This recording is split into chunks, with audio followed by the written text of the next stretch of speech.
सहनाववतु सहनौ भुनक्तु सह वीर्यं करवावहै तेजस्विनावधीतमस्तु मा विद्विषावहै।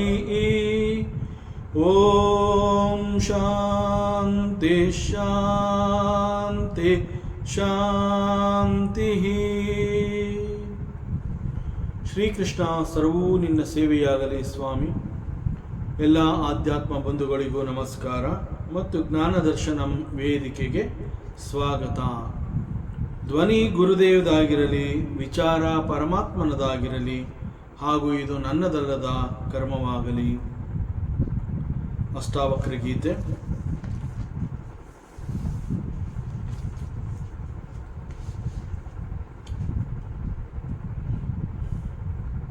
ದೇರ್ ಆರ್ ಸಮ್ ಪೀಪಲ್, ಕೆಲವೊಂದು ವ್ಯಕ್ತಿಗಳು ಅವರು ತಮ್ಮನ್ನು ಯಾವ ರೀತಿ ತಿಳ್ಕೊಂಡಿರ್ತಾರೆ ಅಂತಂದರೆ, ಹೀ ಈಸ್ ವೆರಿ ಇಂಟೆಲಿಜೆಂಟ್.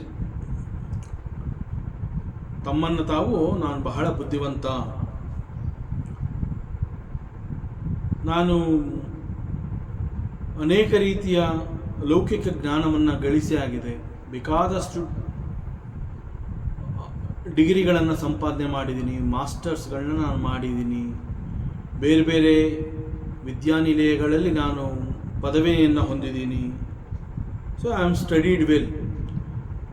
ಅನೇಕ ಬೇರೆ ಬೇರೆ ಇತರ ಜನಗಳಿಗೆ ಕಂಪೇರ್ ಮಾಡಿದ್ರೆ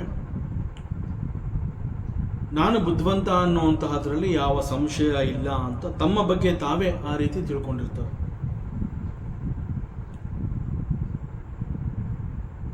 ಮತ್ತು ಅವರಲ್ಲಿ ಒಂದು ರೀತಿಯ,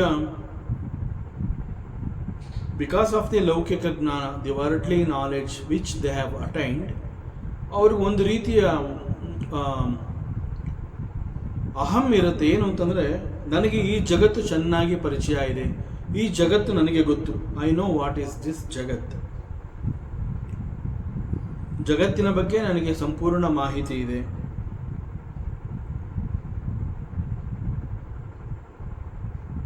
ಆ್ಯಂಡ್ ಅವರ ನಂಬಿಕೆ ಹೇಗೆ ಅಂತಂದರೆ, ಜಗತ್ತು ನನಗೆ ಚೆನ್ನಾಗಿ ಪರಿಚಯ ಇದೆ, ಈ ಜಗತ್ತಿಗೆ ನಾನು ಬಂದಿದ್ದೀನಿ ಅನ್ನುವಂತಹ ಒಂದು ನಂಬಿಕೆ ಅವರಲ್ಲಿರುತ್ತೆ. ನಾನು ಈ ಜಗತ್ತಿಗೆ ಬಂದಿದ್ದೀನಿ, ಸೊ ನಾನು ಈ ಜಗತ್ತಿಗೆ ಬಂದಿದ್ದೀನಿ ಅಂತ ಅವರು ಭಾವಿಸಿರೋದ್ರಿಂದ, his understanding about the world and the life is always correct. ಆ ರೀತಿಯಲ್ಲಿ ಅವರು ಯೋಚನೆ ಮಾಡ್ತಾ ಇರ್ತಾರೆ. ನನಗೆ ಜಗತ್ತು ಮತ್ತು ನನ್ನ ಬದುಕು ಏನು ಅನ್ನುವಂತಹದ್ದು ನನಗೆ ಚೆನ್ನಾಗಿ ಅದರ ಬಗ್ಗೆ ಅರಿವು ಇದೆ. ಮತ್ತು ಅವರಲ್ಲಿ ಮತ್ತೊಂದು ರೀತಿಯ ನಂಬಿಕೆ ಇದೆ. ನಾನು ಈ ಜಗತ್ತಿಗೆ ಬಂದಿದ್ದೀನಿ ಅನ್ನುವಂತಹ ಭಾವ ಅವರಲ್ಲಿ ಇರೋದ್ರಿಂದ, ಮತ್ತು ಜಗತ್ತು ನನಗೆ ಚೆನ್ನಾಗಿ ಗೊತ್ತಿದೆ ಅಂತ ಅವ್ರು ಹೇಳ್ಕೊಳ್ಳೋದ್ರಿಂದ, ನಾನು ಬೇರೆ, ಈ ಜಗತ್ತು ಬೇರೆ.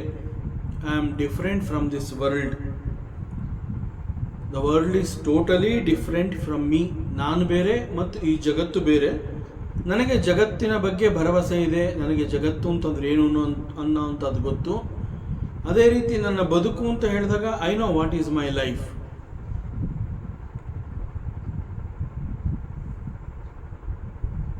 ಬಟ್ ನಾವು ಸ್ವಲ್ಪ ಈ ವಿಚಾರವನ್ನು ಗಂಭೀರವಾಗಿ ಕುಳಿತು ಆಲೋಚನೆ ಮಾಡಿದ್ರೆ, ಜಗತ್ತು ಅಂತ ಹೇಳಿದಾಗ, ಇಲ್ಲಿ ಜಗತ್ತಿನಲ್ಲಿ ಅನೇಕ ವಿಜ್ಞಾನಿಗಳು, they have done many researches and so many experiments ಅವುಗಳ ಮೂಲಕ ಅವ್ರು ಹೇಳ್ತಾರೆ, ನಾವು ಈ ಜಗತ್ತಿಗೆ ಬಂದಿಲ್ಲ, ನಾವು ಜಗತ್ತಿನಿಂದ ಬಂದಿರುವಂತಹದ್ದು. ಸೊ ಸೈಂಟಿಸ್ಟ್ ಏನು ಹೇಳ್ತಾರೆ ಅಂತಂದರೆ, we are the products. So ಜಗತ್ತಿಗೆ ನಾನು ಬಂದಿಲ್ಲ, ನನ್ನನ್ನು ಈ ಜಗತ್ತು ತಯಾರು ಮಾಡಿದೆ. So I am the product of this jagat. ಜಗತ್ತಿನಿಂದ ನಾನು ಬಂದಿದ್ದೀನಿ ಅನ್ನೋವಂತಹದ್ದನ್ನು ನಮ್ಮ ವಿಜ್ಞಾನಿಗಳು ಹೇಳ್ತಾರೆ. ಈಗ ನಾವು ಒಂದು ಊರಿನಿಂದ ಮತ್ತೊಂದು ಊರಿಗೆ ಹೋಗ್ತೀವಿ, ಪ್ರಯಾಣ, ಟ್ರಾವೆಲ್, ಅಥವಾ ಯಾವುದೋ ಮತ್ತೊಂದು ಪ್ರದೇಶವನ್ನು ನಾವು ನೋಡಬೇಕು ಅಂತ ಹೇಳಿ. ಫಾರ್ ಎಕ್ಸಾಂಪಲ್, ಈವರೆಗೆ ನಾನು ಬೆಂಗಳೂರನ್ನ ನೋಡಿಲ್ಲ. I do not know, I have not seen Bangalore. So ನಾನು ಬೆಂಗಳೂರಿಗೆ ಬಂದಿದ್ದೀನಿ ಅಂತಂದರೆ, I have come to Bangalore like a visitor. So ನಾನು ಬೆಂಗಳೂರನ್ನು ಪರಿಚಯ ಮಾಡ್ಕೋಬೇಕು, ಅದನ್ನು ನೋಡಬೇಕು ಅಂತ ಹೇಳಿ ಬೆಂಗಳೂರಿಗೆ ಬಂದಿರೋಂತಹ ಒಬ್ಬ ವಿಸಿಟರ್, ನಾನು ಟ್ರಾವೆಲರ್, ಸಮಥಿಂಗ್ ಲೈಕ್ ದಿಸ್. ಆದರೆ ನಾನು ಬೆಂಗಳೂರಿಗೆ ಬಂದಿದ್ದೀನಿ ಅಂತ ಹೇಳಿದಾಗ ಅಲ್ಲಿ ಅರ್ಥ ಆಗುವಂತಹದ್ದೇನು ಅಂತಂದರೆ, ನಾನು ಬೆಂಗಳೂರನ್ನ ನೋಡಬೇಕು ಅಂತ ಬಂದಿರುವಂತಹ ಒಬ್ಬ ವಿಸಿಟರ್. ಆದರೆ ನಾನು ಜಗತ್ತಿಗೆ ಬಂದಿದ್ದೀನಿ ಅಂತ ನಾನು ಹೇಳ್ಕೊಂಡ್ರೆ, ಜಗತ್ತಿಗೆ ಬರೋದಕ್ಕೆ ಮುಂಚೆ ನಾನು ಎಲ್ಲಿದ್ದೆ? ಸೊ ಈ ಒಂದು ಪ್ರಶ್ನೆ ಬರುತ್ತೆ. ಅದರಿಂದ ನಾವು ಎಲ್ಲಿಂದಲೋ ಜಗತ್ತಿಗೆ ಬಂದಿಲ್ಲ. ಅದರಿಂದ ಬಿಕಾಸ್ ಆಫ್ ದಿ ವರ್ಲ್ಡ್, ಈ ಜಗತ್ತು ಅನ್ನುವಂತಹದ್ದು ಇರುವ ಕಾರಣದಿಂದ, ಜಗತ್ತು ಇರೋದ್ರಿಂದ ಈ ನಮ್ಮ ದೇಹಗಳು, ಈ ಜಗತ್ತು ಏನು ಮಾಡಿದೆ, ಈ ಪಂಚಭೂತಗಳನ್ನು ಉಪಯೋಗಿಸ್ಕೊಂಡಿದೆ. ಸೊ ಜಗತ್ತಿಗೆ ನಾವು ಬಂದಿಲ್ಲ, ಜಗತ್ತು ಇರುವ ಕಾರಣದಿಂದ ಜಗತ್ತು ನಮ್ಮನ್ನು ನಿರ್ಮಾಣ ಮಾಡಿದೆ, ನಮ್ಮ ದೇಹವನ್ನು ನಿರ್ಮಾಣ ಮಾಡಿದೆ. So we are made from this world through 5 great elements. So ಪಂಚಭೂತಗಳನ್ನು ಉಪಯೋಗಿಸಿಕೊಂಡು, ಇನ್ಕ್ಲೂಡಿಂಗ್ ದಿಸ್ ಪೃಥ್ವಿ, ದಿ ಜಗತ್ತು, ಅದು ನಮ್ಮನ್ನು ತಯಾರು ಮಾಡಿದೆ. ಸೊ ವಿಚಾರ ಯೋಚನೆ ಮಾಡ್ತಾ ಹೋದಷ್ಟು ಮತ್ತಷ್ಟು ಅದು ಸೂಕ್ಷ್ಮವಾಗ್ತಾ ಹೋಗುತ್ತೆ. So what is the truth here, and we have to contemplate very seriously about it. So ನಾನು ಜಗತ್ತಿಗೆ ಬಂದಿದ್ದೀನಾ? ಜಗತ್ತಿಗಿಂತ ನಾನು ಬೇರೆನಾ? ನನಗೆ ಮತ್ತು ಜಗತ್ತಿಗೆ ಇರುವಂತಹ ಸಂಬಂಧ ಏನು? ಸೊ ಜಗತ್ತಿಗೆ ನಾನು ಬಂದಿದ್ದೀನಿ ಅಂತಂದರೆ, ಜಗತ್ತಿಗೆ ಬರುವುದಕ್ಕೆ ಮುಂಚೆ ನಾನು ಎಲ್ಲಿದ್ದೆ? ಸೊ ನಾನು ಯಾರು, ನನಗೆ ಮತ್ತು ಜಗತ್ತಿಗೆ ಇರುವಂತಹ ಸಂಬಂಧ ಏನು, ನಾನು ಜಗತ್ತಿಗೆ ಹೇಗೆ ಬರೋದಕ್ಕೆ ಸಾಧ್ಯ ಆಯಿತು? ಹೀಗೆ ಪ್ರಶ್ನೆಗಳ ಮೇಲೆ ಪ್ರಶ್ನೆಗಳು ಬರ್ತಾನೆ ಇರುತ್ತೆ. ನಾವು ವಿಚಾರ ಮಾಡ್ತೀವಿ ಅಂತ ಹೇಳಿದ್ರೆ, ಸರಿಯಾದ ದಿಕ್ಕಿನಲ್ಲಿ ನಾವು ಹೋಗ್ತಾ ಹೋದರೆ ಪ್ರಶ್ನೆಗಳು ಮತ್ತೆ ಬರ್ತಾನೆ ಇರುತ್ತೆ. ಸೊ ವಿಜ್ಞಾನಿಗಳೇನು ಹೇಳ್ತಾರೆ ಅಂತಂದರೆ, ಕೆಲವುಗಳನ್ನು ಅವರು ಸಿದ್ಧಾಂತ ಅಂತ ಹೇಳ್ತಾರೆ. ಸಿದ್ಧಾಂತ ಅಂತಂದರೆ ಕೆಲವುಗಳನ್ನು ಪ್ರೂವ್ ಮಾಡಿ ಹೇಳೋವಂತಹದ್ದು, ದಟ್ ಈಸ್ ಕಾಲ್ಡ್ ಸಿದ್ಧಾಂತ. ಸೊ ಈ ಜಗತ್ತಿನ ಬಗ್ಗೆ ವಿಜ್ಞಾನಿಗಳು ಏನು ಹೇಳಿದ್ದಾರೆ, ಅಂತಹ ವಿಜ್ಞಾನಿಗಳು ಕೂಡ ಆಶ್ಚರ್ಯಚಕಿತರಾಗಬೇಕು. ಅವ್ರಿಗೂ ಕೂಡ ಆಶ್ಚರ್ಯ ಆಗಬೇಕು, ಓಹೋ ವಾಟ್ ಈಸ್ ದಿ ಟ್ರೂತ್ ಹಾಗಾರೆ ಅನ್ನುವಂತೆ ವಿಜ್ಞಾನಿಗಳು ಕೂಡ ಬೆರಗುಗೊಳ್ಳುವಂತೆ. The Janaka, the king Janaka, he is also called Rajarshi.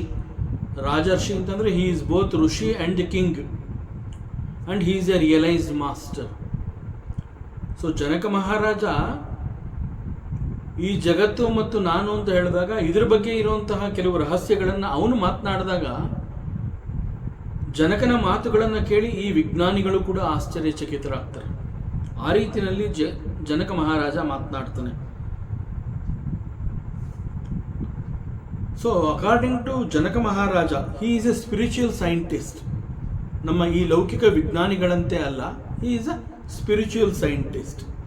ವಿಜ್ಞಾನಿಗಳು ಹೇಳಿಕೆಗಳನ್ನು ನಾವು ಗಮನವಿಟ್ಟು ಕೇಳಿ, ನಂತರ ಮತ್ತೆ ಇಲ್ಲಿ ಜನಕ ಏನು ಹೇಳ್ತಾ ಇದ್ದಾನೆ ಅದನ್ನು ನಾವು ಕೇಳಿಸ್ಕೊಂಡ್ರೆ, according to Janaka, he says, ಈ ಪ್ರಪಂಚ ಅನ್ನುವಂತಹದ್ದು, ಈ ಜಗತ್ತು ಅನ್ನುವಂತಹದ್ದು ಅಂತಂದರೆ, ಈ ಪ್ರಪಂಚ ಅಥವಾ ಜಗತ್ತು, ಯೂನಿವರ್ಸ್, ಅನೇಕ ರೀತಿಯಲ್ಲಿ ನಾವು ಕರಿತೀವಿ. ಸೊ ಈ ಒಂದು ಪ್ರಪಂಚ ಅನ್ನುವಂತಹದ್ದು ಬಂದಿರೋದು ಬಿಕಾಸ್ ಆಫ್ ದಿ ಆತ್ಮ. ಆತ್ಮನಿಂದ ಈ ಪ್ರಪಂಚ ಬಂದಿದೆ. Atma is the cause of this world. So atma he is the cause and world is the effect. Cause and effect theory ಪ್ರಕಾರ ನಾವು ಹೋದರೆ, when we say there is an effect ಅಂತಂದರೆ ಅಲ್ಲಿ ಒಂದು ಕಾರಣ ಇರಬೇಕು. ಅಲ್ಲಿ ಕಾರಣ ಇಲ್ಲ ಅಂತಂದರೆ we cannot see the effect. So ಈ ಜಗತ್ತು ಅನ್ನುವಂತಹದ್ದು ಒಂದು ಎಫೆಕ್ಟ್, ಅದೊಂದು ಪರಿಣಾಮ ಅಂತ ನಾವು ಹೇಳಿದ್ರೆ ಆ ಪರಿಣಾಮಕ್ಕೆ ಕಾರಣ ಏನು ಅನ್ನುವಂತಹದ್ದು ನಮಗೆ ಸಿಗಬೇಕು. So this is cause and effect theory. So ಈ ಕಾಸ್ ಅಂಡ್ ಎಫೆಕ್ಟ್ ಥಿಯರಿನಲ್ಲಿ ಪ್ರಪ್ರಥಮವಾದ ನಿಯಮ, the very first law, according to that cause and effect theory, the very first law, it says there cannot be an effect without cause. So cause is very very important, then only we can see the effect. So if there is an effect, ಈ ಪ್ರಪಂಚ ಅನ್ನುವಂತಹದ್ದನ್ನ ಒಂದು ಪರಿಣಾಮ and it is an effect ಅಂತ ನಾವು ಹೇಳಿದ್ರೆ, behind that there is a cause. And Janaka says the world is the effect and Atma is the cause. And again ಆತ್ಮ is the ಕಾಸ್ ಅಂತ ಹೇಳಿದಾಗ ಮತ್ತೆ ನಾವು ವೇದಾಂತಕ್ಕೆ ಹಿಂತಿರುಗಿ ಬರಬೇಕು. ಸೊ ವೇದಾಂತದ ಹಿನ್ನೆಲೆಯಿಂದ ನಾವು ಇದನ್ನು ಅರ್ಥ ಮಾಡಿಕೊಂಡಾಗ ಇಲ್ಲಿ ಜನಕ ಮಹಾರಾಜ ಹೇಳ್ತಾ ಇದ್ದಾನೆ, ಈ ಜಗತ್ತು ಅನ್ನುವಂತಹದ್ದು ಆತ್ಮನಿಂದ ಬಂದಿದೆ. ಸೊ ಜಗತ್ತಿಗೆ ಕಾರಣ ಏನು ಅಂತಂದ್ರೆ ಆತ್ಮ. ವಿಚಾರ ಮಾಡೋದು ಅಂತಂದ್ರೆ ಈ ರೀತಿ. ಇಲ್ಲಿ ಜನಕ ಹೇಳ್ತಾ ಇರುವಂತಹ ಈ ಸ್ಟೇಟ್ಮೆಂಟ್ನ ನಾವು ಫಾಲೋ ಮಾಡಿದ್ರೆ, ಸೊ ನಾವು ವಿಚಾರ ಮಾಡ್ತಾ ಇದ್ದೀವಿ. ಯಾವ ದಿಕ್ಕಿನಲ್ಲಿ ವಿಚಾರ ಮಾಡ್ತಾ ಇದೀವಿ? A spiritual scientist like Janaka Maharaja, is a rajarshi, is a realized master. So ಅವನು ಅನ್ಫೋಲ್ಡ್ ಮಾಡಿರೋ ಪ್ರಕಾರ ಜಗತ್ತಿನ ಬಗ್ಗೆ ಅವನು ಹೇಳ್ತಾನೆ, ಈ ಜಗತ್ತು ಅನ್ನುವಂತಹದ್ದು ಆತ್ಮನ ಕಾರಣದಿಂದ ಆಗಿರುವಂತಹದ್ದು. ಈ ಜಗತ್ತು, ಈ ಪ್ರಪಂಚಕ್ಕೆ ಕಾರಣನೇ ಆತ್ಮ. ಸೊ ಆತ್ಮ ಈಸ್ ದಿ ಕಾಸ್ ಅಂಡ್ ಜಗತ್ತು ಈಸ್ ದಿ ಎಫೆಕ್ಟ್. ಅಂಡ್ ಆತ್ಮ ಈಸ್ ದಿ ಕಾಸ್ ಅಂತ ಹೇಳಿದಾಗ ಅಗೇನ್ ಹೂ ಈಸ್ ಆತ್ಮ? ಆತ್ಮ ಮೀನ್ಸ್ ಇಟ್ ಈಸ್ ಮೀ, ಅದು ನಾನು. ಬಿಕಾಸ್ ವೇದಾಂತ ಏನು ಹೇಳುತ್ತೆ, ನಾವೆಲ್ಲರೂ ಕೂಡ ಆತ್ಮಸ್ವರೂಪಿಗಳು. ಸೊ ನಾನು ಅಂತ ಹೇಳ್ಕೊಂಡಾಗ ನಾನು ಈ ದೇಹ ಅಲ್ಲ. ವೇದಾಂತ ಮತ್ತೆ ಮತ್ತೆ ಹೇಳುತ್ತೆ, you are not the body, you are not the mind, you are not even the intellect. ಆ ಕಾಂಪ್ಲೆಕ್ಸಿಂದ ನೀನು ಈಚೆ ಬಂದ್ಬಿಡು, ಅದು ಯಾವುದೂ ಅಲ್ಲದೆ ಇರೋದು ನೀನು. ಸೊ ನೀನು ದೇಹ ಅಲ್ಲ, ಮನಸ್ಸು ಅಲ್ಲ, ಬುದ್ಧಿ ಅಲ್ಲ ಅಂತ ಮೇಲೆ what remains there, that is you. So what remains there is the atma, because there is no nasha for the atma. Finally everything vanishes. ಪ್ರತಿಯೊಂದು ಕೂಡ ಯಾವುದೆಲ್ಲವೂ ಬಂದಿದೆ ಅವೆಲ್ಲವುಗಳು ಕೂಡ ನಾಶವನ್ನು ಹೊಂದುವಂತಹದ್ದು. ಸೊ ಪ್ರತಿಯೊಂದು ಕೂಡ ಇಲ್ಲಿ ಯಾವುದು ಕೂಡ ಉಳ್ಕೊಳ್ಳೋದಕ್ಕೆ ಸಾಧ್ಯವೇ ಇಲ್ಲ. ದ ಎಟರ್ನಲ್ ಅಂತಂದ್ರೆ ದಟ್ ಈಸ್ ಆತ್ಮ. ಸೊ ಈ ದೇಹ ಅಂತ ಹೇಳಿದಾಗ ದೇಹಕ್ಕೆ ನಾಶ ಇದೆ, ದೇಹಕ್ಕೆ ನಾಶ ಇದೆ, ಮನಸ್ಸಿಗೆ ನಾಶ ಇದೆ, ಇಂಟೆಲೆಕ್ಟ್ ಎಲ್ಲವೂ ಕೂಡ ನಾಶ ಆಗುವಂತಹದ್ದು. ಸೊ ಅದು ಯಾವುದು ನೀನಲ್ಲ ಅಂತಂದ್ಮೇಲೆ what remains there, that is atma and you are that. So Janaka ಮಹಾರಾಜನ ಪ್ರಕಾರ ಈ ಪ್ರಪಂಚದ ಸೃಷ್ಟಿಗೆ ಆತ್ಮ ಇಸ್ ದಿ ಕಾರಣ. ಸೊ ಆ ದಿಕ್ಕಿನಲ್ಲಿ ನಾವು ಯೋಚನೆ ಮಾಡಿದಾಗ ಆತ್ಮ ಮೀನ್ಸ್ ಇಟ್ ಈಸ್ ಮೀ, ನಾನು. ಸೊ ನಾನು ಈಸ್ ದಿ ಕಾರಣ. ಸೊ ನನ್ನಿಂದ ಈ ಜಗತ್ತು ನಿರ್ಮಾಣವಾಗಿದೆ. ಸೊ ಈ ಪಾಯಿಂಟ್ನ ಇಲ್ಲಿ ಜನಕ ಹೇಳ್ತಾ ಇದ್ದಾನೆ. ಅದರಿಂದ ಜನಕ ಮಹಾರಾಜನ ಈ ಸ್ಟೇಟ್ಮೆಂಟ್ನ ನಾವು ನೋಡಿದ್ರೆ, ಸೊ ನಮ್ಮ ವಿಜ್ಞಾನಿಗಳು ಕೂಡ ಬೆರಗುಗೊಳ್ಳುವಂತೆ ಅವನು ಈ ಒಂದು ಸ್ಟೇಟ್ಮೆಂಟ್ನ ಮಾಡಿದ್ದಾನೆ. ಸೊ ನನ್ನಿಂದ ಈ ಜಗತ್ತು ಹೊರಬಂದಿದೆ and I have created this world.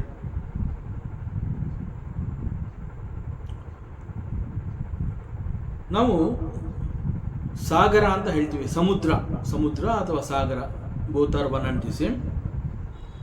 But ಸಮುದ್ರದ ಬಳಿ ಹೋಗಿ ಅಲ್ಲಿ ನಿಂತು ನೋಡಿದಾಗ ನಾವು ನೋಡುವಂತಹದ್ದು ಕೇವಲ ಅಲೆಗಳನ್ನು.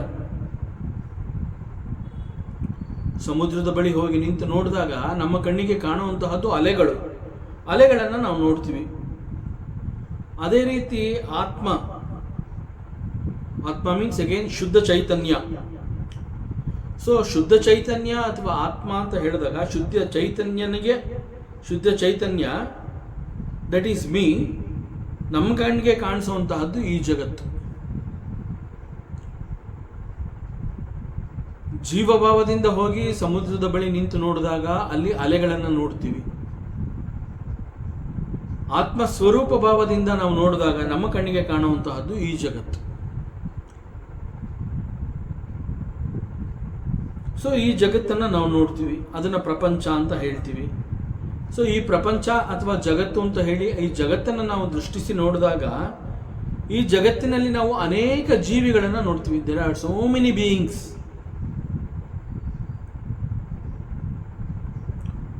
ಸೊ ಅದರಿಂದ ನಾವು ಅನೇಕಗಳನ್ನು ಮಾತಾಡ್ತೀವಿ. We speak something, we see something. ನಾವೇನೋ ಮಾತನಾಡ್ತೀವಿ, ಏನನ್ನೋ ನೋಡ್ತಾ ಇರ್ತೀವಿ. ಅಂಡ್ ನಾವು ಮಾತನಾಡ್ತೀವಿ ಅಂತಂದಾಗ ನಮಗೆ ಅರ್ಥ ಆಗುವಂತಹ ಭಾಷೆಯನ್ನು ನಾವು ಉಪಯೋಗಿಸಿ ಅದರ ಪ್ರಕಾರ ನಾವು ವಿ ಕಮ್ಯುನಿಕೇಟ್. ಸೊ ನಾವು ಉಪಯೋಗಿಸುವ ಭಾಷೆನೇ ಒಂದು ರೀತಿಯಲ್ಲಿ ನಮಗೆ ಅನೇಕ ಸಂದರ್ಭಗಳಲ್ಲಿ ತೊಡಕನ್ನು ಉಂಟು ಮಾಡುತ್ತೆ. ಹೇಗೆ ಅಂತಂದರೆ, if there are no waves, ಈಗ ಸಮುದ್ರದ ಬಳಿ ಹೋಗಿ ನಿಂತಾಗ ಅಲ್ಲಿ ನಮ್ಮ ಕಣ್ಣಿಗೆ ಕಾಣುವಂತಹದ್ದು ವೇವ್ಸ್ ಅಂತ ನಾವು ಹೇಳ್ತೀವಿ. And it is A siddhanta. ಒಂದು ವೇಳೆ suppose if there are no waves, ಸಮುದ್ರದ ಬಳಿ ಹೋಗಿದ್ದೀವಿ, ಅದರಲ್ಲಿ ಅಲೆಗಳನ್ನು ನಾನು ಕಾಣ್ತಾ ಇಲ್ಲ ಅಂತಂದರೆ ಅಲ್ಲಿ ಮತ್ತೆ ಬೇರೆ ರೀತಿಯಲ್ಲಿ ಯೋಚನೆ ಮಾಡುವಂತಹ ಅವಶ್ಯಕತೆನೇ ಇಲ್ಲ. There cannot be sagar, that's all. ಸಾಗರ ಅಂತಂದಾಗ ಅಲೆಗಳು ಇರುವಂತಹದ್ದು ಗ್ಯಾರಂಟಿ. ಬಟ್ ಸಮುದ್ರದ ಬಳಿ ನಾನು ಹೋಗಿದ್ದೀನಿ, ಅಲ್ಲಿ ಅಲೆಗಳನ್ನು ನಾನು ನೋಡ್ತಾ ಇಲ್ಲ ಅಂತಂದರೆ ದೇರ್ ಕೆನಾಟ್ ಬಿ ಓಷನ್. ಅಲ್ಲಿ ಸಮುದ್ರ ಅನ್ನುವಂತಹದ್ದಿಲ್ಲ. ಸಿಮಿಲರ್ಲಿ ಅಹಂಕಾರಿಗಳಿಲ್ಲ ಅಂತಂದಾಗ ದೇರ್ ಈಸ್ ನೋ ಚೈತನ್ಯ. ಅಹಂಕಾರಿಗಳೇ ಇಲ್ಲ ಅಂತಂದಾಗ there cannot be chaitanya. So ಇಲ್ಲಿ ಅಹಂಕಾರಿ ಅಂತ ಕರೆದಿರುವಂತಹದ್ದು ಯಾರನ್ನ?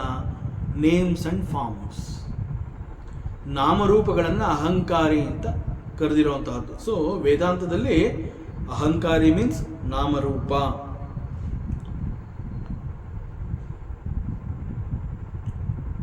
ಸಾಮಾನ್ಯವಾಗಿ ನಾವು ಅರ್ಥ ಮಾಡ್ಕೊಂಡಿರುವಂತಹದ್ದು ಏನು ಅಂತಂದ್ರೆ, ಅಲೆಗಳು ಸಮುದ್ರದಿಂದ ಹುಟ್ಟತ್ವೆ. ಅಲೆಗಳು ಸಮುದ್ರದಿಂದ ಹುಟ್ಟತ್ವೆ. ಅದೇ ರೀತಿಯಲ್ಲಿ because of the shuddha chaitanya, that means atma.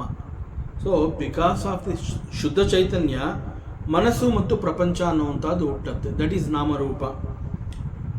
So ಇದನ್ನು ನಾವು ಹೇಗೆ ಅರ್ಥ ಮಾಡ್ಕೋಬಹುದು? ಉದಾಹರಣೆಗೆ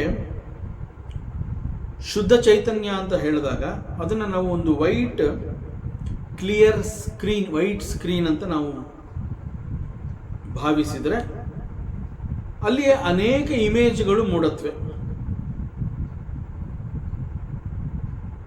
ಲೈಕ್ ಥಾಟ್ಸ್. ಅನೇಕ ಸೀನರಿಗಳನ್ನ ನಾವು ನೋಡ್ತೀವಿ. ಆರ್ ದಿ ಎಂಟೈರ್ ಒಂದು ವರ್ಲ್ಡ್ ಪಿಕ್ಚರ್ನ ಕೂಡ ನಾವು ಅಲ್ಲಿ ನೋಡಬಹುದು. ಸೊ ಇವೆಲ್ಲ ಸ್ಕ್ರೀನ್ನಲ್ಲಿ ಬಂದು ಹೋಗ್ತಾ ಇರುತ್ತೆ. ಒಂದು ವೈಟ್ ಸ್ಕ್ರೀನ್ ಇಟ್ಬಿಟ್ಟು ನಾವು ಅಲ್ಲಿ ಅನೇಕ ಇಮೇಜ್ಗಳನ್ನು ನಾವು ಪ್ರೊಜೆಕ್ಟರ್ ಮೂಲಕ ಅಲ್ಲಿ ಆ ಸ್ಕ್ರೀನ್ ಮೇಲೆ ಅವು ಮೂಡುವಂತೆ ಮಾಡಿದಾಗ ನಾವು ಅನೇಕಗಳನ್ನು ನೋಡ್ತೀವಿ. ಅಲ್ಲಿ ಬೇರೆ ಬೇರೆ ಚಿತ್ರಗಳನ್ನು ನೋಡ್ತೀವಿ, ಬೇರೆ ಬೇರೆ ಪಿಕ್ಚರ್ಗಳನ್ನು ನೋಡ್ತೀವಿ, ಅಥವಾ ಒಂದು ಪ್ರಪಂಚವನ್ನೇ ಅಲ್ಲಿ ನಾವು ನೋಡ್ತೀವಿ. ಸೊ ಈ ಪ್ರಪಂಚವನ್ನು ನಾವು ನೋಡ್ತಾ ಇದ್ದೀವಿ ಅಂತಂದಾಗ ಈವನ್ ಅದು ಕೂಡ ಬಂದು ಹೋಗ್ತಾ ಇರೋವಂತಹದ್ದು. ಸೊ ಅಲ್ಲಿ ಸ್ಕ್ರೀನ್ ಅನ್ನುವಂತಹದ್ದನ್ನು ನಾವು ಬದಲಾಯಿಸ್ತಾ ಇಲ್ಲ. We are not changing the screen. So in the screen ಈ ಅನೇಕ ಚಿತ್ರಗಳು ಒಂದಾದ ಮೇಲೆ ಒಂದು ಬಂದು ಹೋಗ್ತಾ ಇದೆ. ಸೊ ಅದೇ ರೀತಿಯಲ್ಲಿ ಮನಸ್ಸು ಮತ್ತು ಪ್ರಪಂಚ ಅನ್ನುವಂತಹದ್ದು ಸರ್ಟನ್ ಪ್ಯಾಟ್ರನ್ಸ್. ಮನಸ್ಸು ಮತ್ತು ಪ್ರಪಂಚ ಅನ್ನುವಂತಹದ್ದು they are certain patterns from the stand point of shuddha chaitanya that arises within our awareness. Awareness ಅಂತಂದರೆ ಕಾನ್ಷಿಯಸ್ನೆಸ್ ಅಂತ ನಾವೇನು ಹೇಳ್ತೀವಿ, we are conscious about it, I am aware of it, that means jnana. So ಶುದ್ಧ ಚೈತನ್ಯನಿಂದ ಮನಸ್ಸು ಮತ್ತು ಪ್ರಪಂಚ ಹುಟ್ಟಿದೆ. And they are the expressions of one underlying knowing called the presence. ಇದು ಹೇಗೆ ಅಂತಂದರೆ, waves are nothing but the water.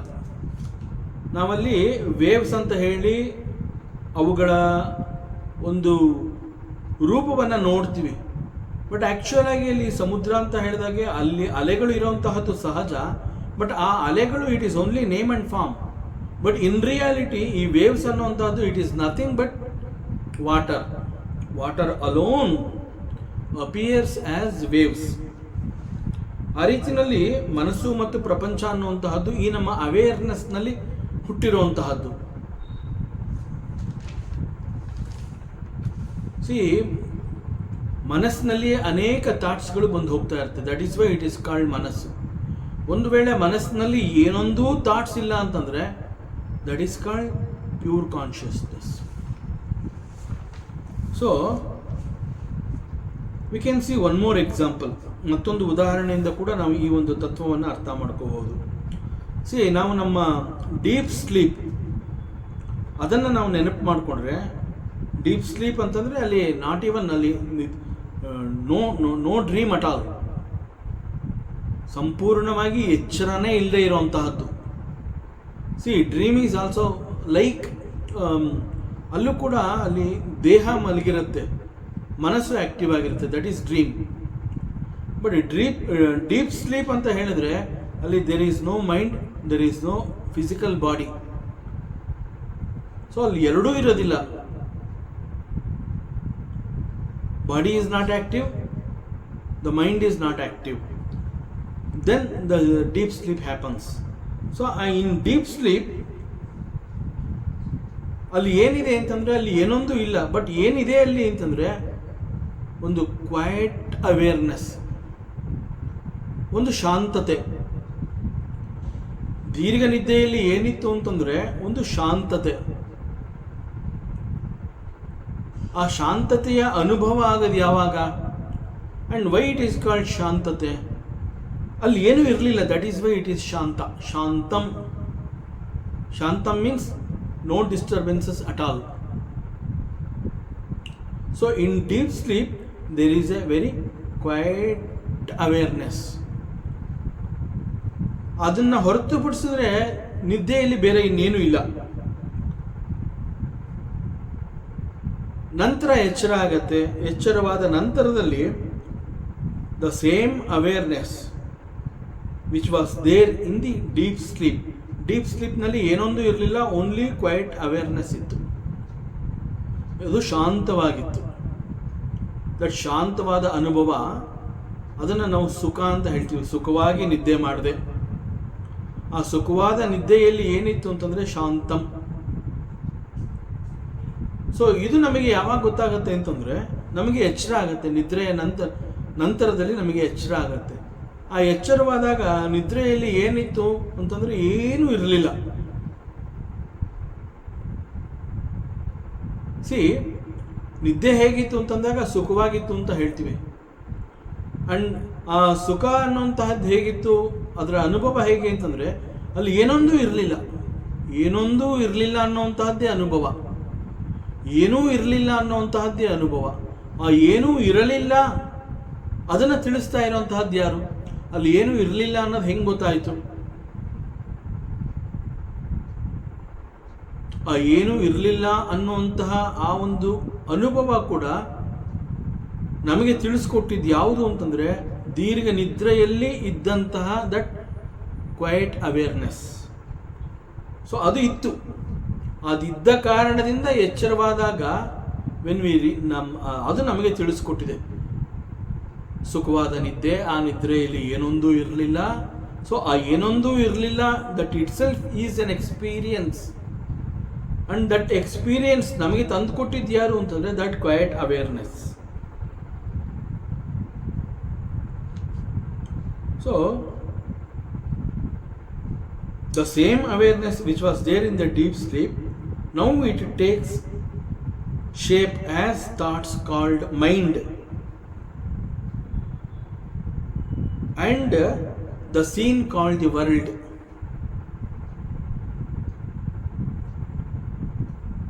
The shape changes, but the knowing presence that remains stable. ಆ ಶೇಪ್ ಅನ್ನುವಂತಹದ್ದು ಚೇಂಜ್ ಆಗ್ತಾ ಇರುತ್ತೆ. ಆ ನೋಯಿಂಗ್ ಅನ್ನುವಂತಹದ್ದು that presence that stays back, it remains still. The thoughts and scene, that is the mind and world, that arises in the same awareness. See, ಯಾವ ಒಂದು ಅವೇರ್ನೆಸ್ನಲ್ಲಿ ಏನೂ ಇಲ್ಲದಂತಹ ಶಾಂತವಾದ ನಿದ್ದೆಯ ಅನುಭವ ನಿನಗೆ ಗೊತ್ತಾಯಿತು, in that same awareness you are seeing the world, name and form. The same awareness, ಯಾವ awareness ನಿನಗೆ ಈ ಒಂದು ಪ್ರಪಂಚದ ಪರಿಚಯವನ್ನು ಮಾಡಿಕೊಡ್ತಾ ಇದೆ, ದ ಸೇಮ್ ಅವೇರ್ನೆಸ್ ನಿನಗೆ ಶಾಂತವಾದ ನಿದ್ದೆಯ ಅನುಭವ, ಅದರ ಅನುಭವವನ್ನು ಕೊಟ್ಟಿದ್ದು ಕೂಡ ದ ಸೇಮ್ ಅವೇರ್ನೆಸ್. ಸೊ ಆತ್ಮನಲ್ಲಿ ನೆಲೆ ನಿಂತಿರುವಾಗ ಮನಸ್ಸಿನಲ್ಲಿಯೇ ಅಡಗಿರುವಂತಹ ವಾಸನಾಗಳ ಕಾರಣದಿಂದ ಪ್ರಪಂಚದಲ್ಲಿ ನಾಮರೂಪಗಳು ಸೃಷ್ಟಿಯಾಗುತ್ತೆ. ಈ ನಾಮರೂಪಗಳಿಗೆ ಕಾರಣ ಏನು ಅಂತಂದ್ರೆ, ಈಗಾಗಲೇ ಚಿತ್ತದಲ್ಲಿ ಗುಪ್ತವಾಗಿ ಸುಪ್ತವಾಗಿ ಅಡಗಿರುವಂತಹ ಪೂರ್ವ ವಾಸನಾಗಳು. ಆ ಪೂರ್ವ ವಾಸನಾಗಳು ಮನಸ್ಸಿನಲ್ಲಿದ್ದಾಗ it is called the thoughts. ಮನಸ್ಸಿನ ಆವರಣವನ್ನು ಬಿಟ್ಟು ಹೊರ ಪ್ರಪಂಚಕ್ಕೆ ಬಂದಾಗ it takes the names and forms, it takes a shape.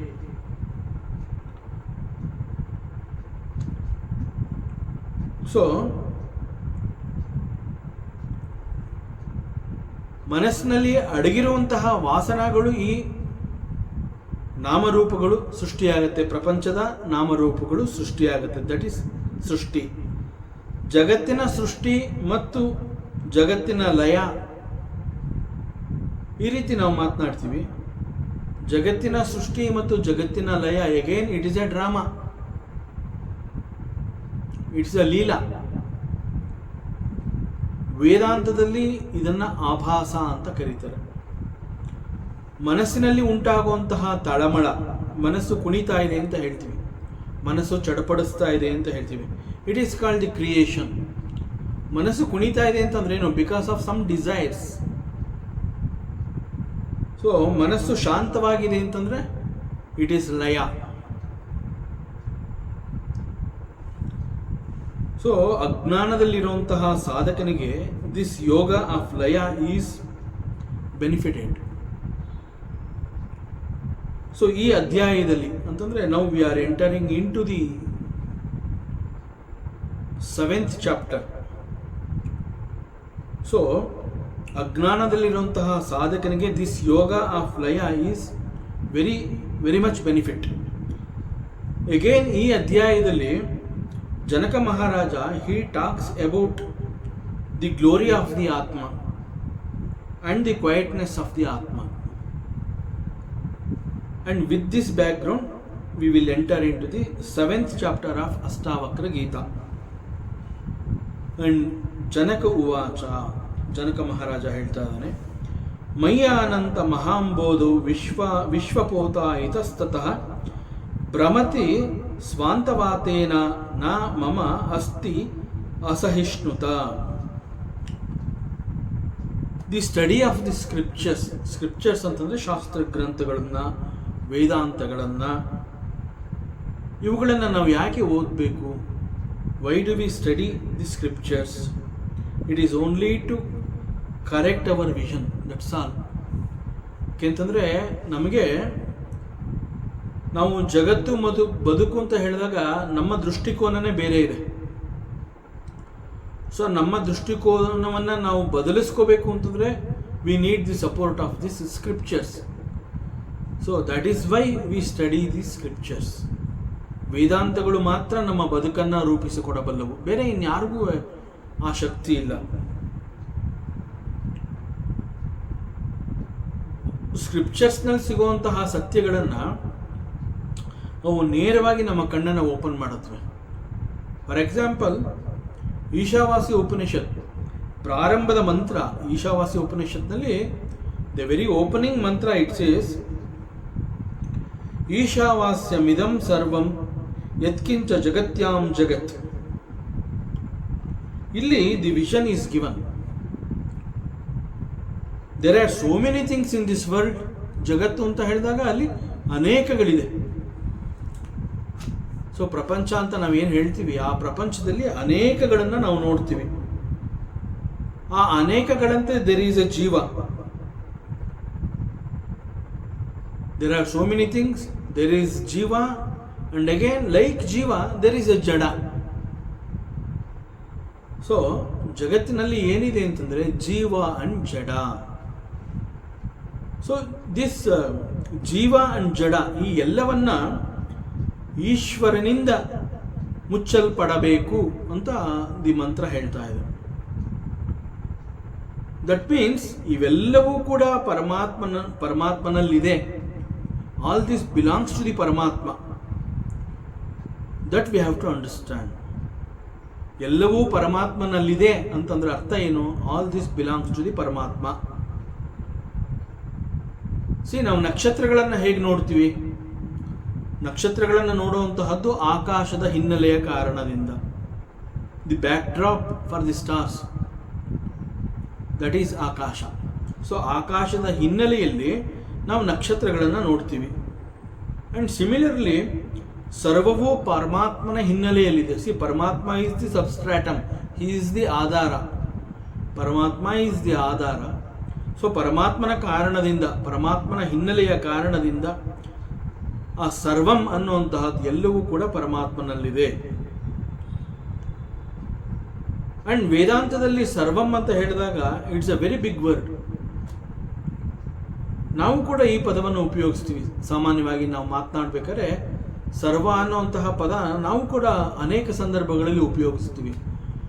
But when it comes to Vedanta, ಆ ವೇದಾಂತದಲ್ಲಿ ಸರ್ವಂ ಅನ್ನುವಂತಹದ್ದು is a big word.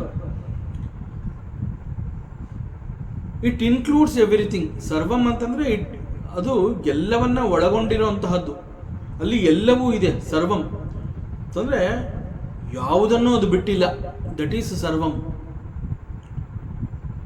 So ಇದೊಂದು ತಪ್ಪಿಸ್ಕೊಂಡಿದೆ ಅಂತಂದ್ರೆ then that cannot be called as sarvam. ಸರ್ವಂ ಅಂತ ಅದು ಹೇಳಿರೋದ್ರಿಂದ everything it is there. Sarvam. So it includes everything. That is the meaning of sarvam. So ಇಲ್ಲಿ ಎಲ್ಲವೂ ಇದೆ ಲೋಕದಲ್ಲಿ. ಜೀವ ಇದೆ, ಜಡ ಇದೆ, ಅನೇಕ ವಸ್ತುಗಳಿದೆ. ಅಷ್ಟು ಮಾತ್ರ ಅಲ್ಲ, ಸರ್ವಂ. So the very purpose of using this particular word ಸರ್ವಂ, ಯಾಕೆ ಅಂತಂದರೆ ನಾವು ಏನೆಲ್ಲವನ್ನ ನಾವು ಗುರುತಿಸಿ ಇಂತಹದ್ದೆಲ್ಲ ಪ್ರಪಂಚದಲ್ಲಿದೆ ಅಂತ ನಾವು ಲಿಸ್ಟ್ ಮಾಡ್ತಾ ಹೇಳ್ತಾ ಹೋದರೂ ಕೂಡ ನಾವು ಅನೇಕಗಳನ್ನು ಬಿಟ್ಬಿಡಬಹುದು. ಯಾಕೆಂದರೆ ನಾವು ಎಲ್ಲವನ್ನ ನಾವು ಕವರ್ ಮಾಡೋದಕ್ಕೆ ಆಗೋದಿಲ್ಲ, ಅಷ್ಟೊಂದು ಪ್ರಪಂಚದಲ್ಲಿದೆ. ಸೊ ಅದಕ್ಕೆ ಏನು ಮಾಡುತ್ತೆ ವೇದಾಂತ, ನೀನು ಆ ರಿಸ್ಕ್ ತಗೋಬೇಡ. ಪ್ರಪಂಚದಲ್ಲಿ ಏನಿದೆ ಅಂತ ಯಾರು ಪ್ರಶ್ನೆ ಮಾಡಿದ್ರೆ you don't have to answer. ನೀನು ಅದಕ್ಕೆ ಉತ್ತರ ಕೊಡಬೇಡ. ಯಾಕೆಂತಂದರೆ ನೀನು ಎಷ್ಟು ಅಂತ ಲಿಸ್ಟ್ ಮಾಡೋದಕ್ಕೆ ಸಾಧ್ಯ? ಸೊ ನನ್ನ ಪ್ರಕಾರ, ನಾ ಹೇಳೋ ಪ್ರಕಾರ ಹೇಳ್ಬಿಡು. ಪ್ರಪಂಚದಲ್ಲಿ ಏನಿದೆ ಅಂತಂದರೆ ಸರ್ವಂ, ಅಲ್ಲಿಗೆ ಮುಗೀತು. ಪ್ರತಿಯೊಂದು ಈ ಪ್ರಪಂಚದಲ್ಲಿದೆ. ಜೀವ, ಜಡ, ಅನೇಕ ವಸ್ತುಗಳು, so many names, so many forms.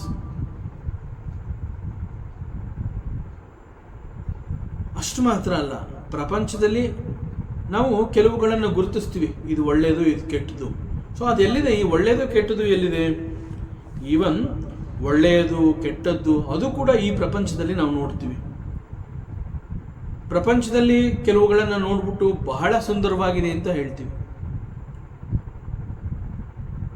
ಅದರಂತೆ ಕೆಲವುಗಳನ್ನು ನೋಡಿದಾಗ ನಾವು ಮುಖ ತಿರುಗಿಸ್ಕೋತೀವಿ. ಯಾಕೆ ಅಂತಂದರೆ there is no saundarya, it is kurupi. ಕೆಲವೊಂದುಗಳನ್ನು ನೋಡಿ ಅದಕ್ಕೆ ಜೀವ ಇದೆ ಅಂತ ಹೇಳ್ತೀವಿ, ಕೆಲವುಗಳನ್ನು ನೋಡ್ಬಿಟ್ಟು ಅದು ಜಡ ಅಂತ ಹೇಳ್ತೀವಿ. So there is jivi, there is jada, there is ಒಳ್ಳೆಯದು, ದೆರ್ ಈಸ್ ಕೆಟ್ಟದು, there is saundarya, there is ugliness. So jiva means chetana, jiva means ಚೇತನ. ಸಾಮಾನ್ಯವಾಗಿ ಭಗವಂತ ಎಲ್ಲೆಲ್ಲೂ ಇದ್ದಾನೆ ಅನ್ನುವಂತಹದ್ದನ್ನು ನಾವು ವೇದಾಂತದಲ್ಲಿ ಅನೇಕ ಬಾರಿ ಕೇಳ್ತಾ ಇರ್ತೀವಿ, ನಾವು ಕೂಡ ಹೇಳ್ತಾ ಇರ್ತೀವಿ. ವೇರ್ ಈಸ್ ಭಗವಂತ ಅಂತಂದಾಗ ನಾವೇ ಹೇಳ್ತೀವಿ ಅವನು ಎಲ್ಲಿಲ್ಲ, ಎಲ್ಲ ಕಡೆ ಇದ್ದಾನೆ.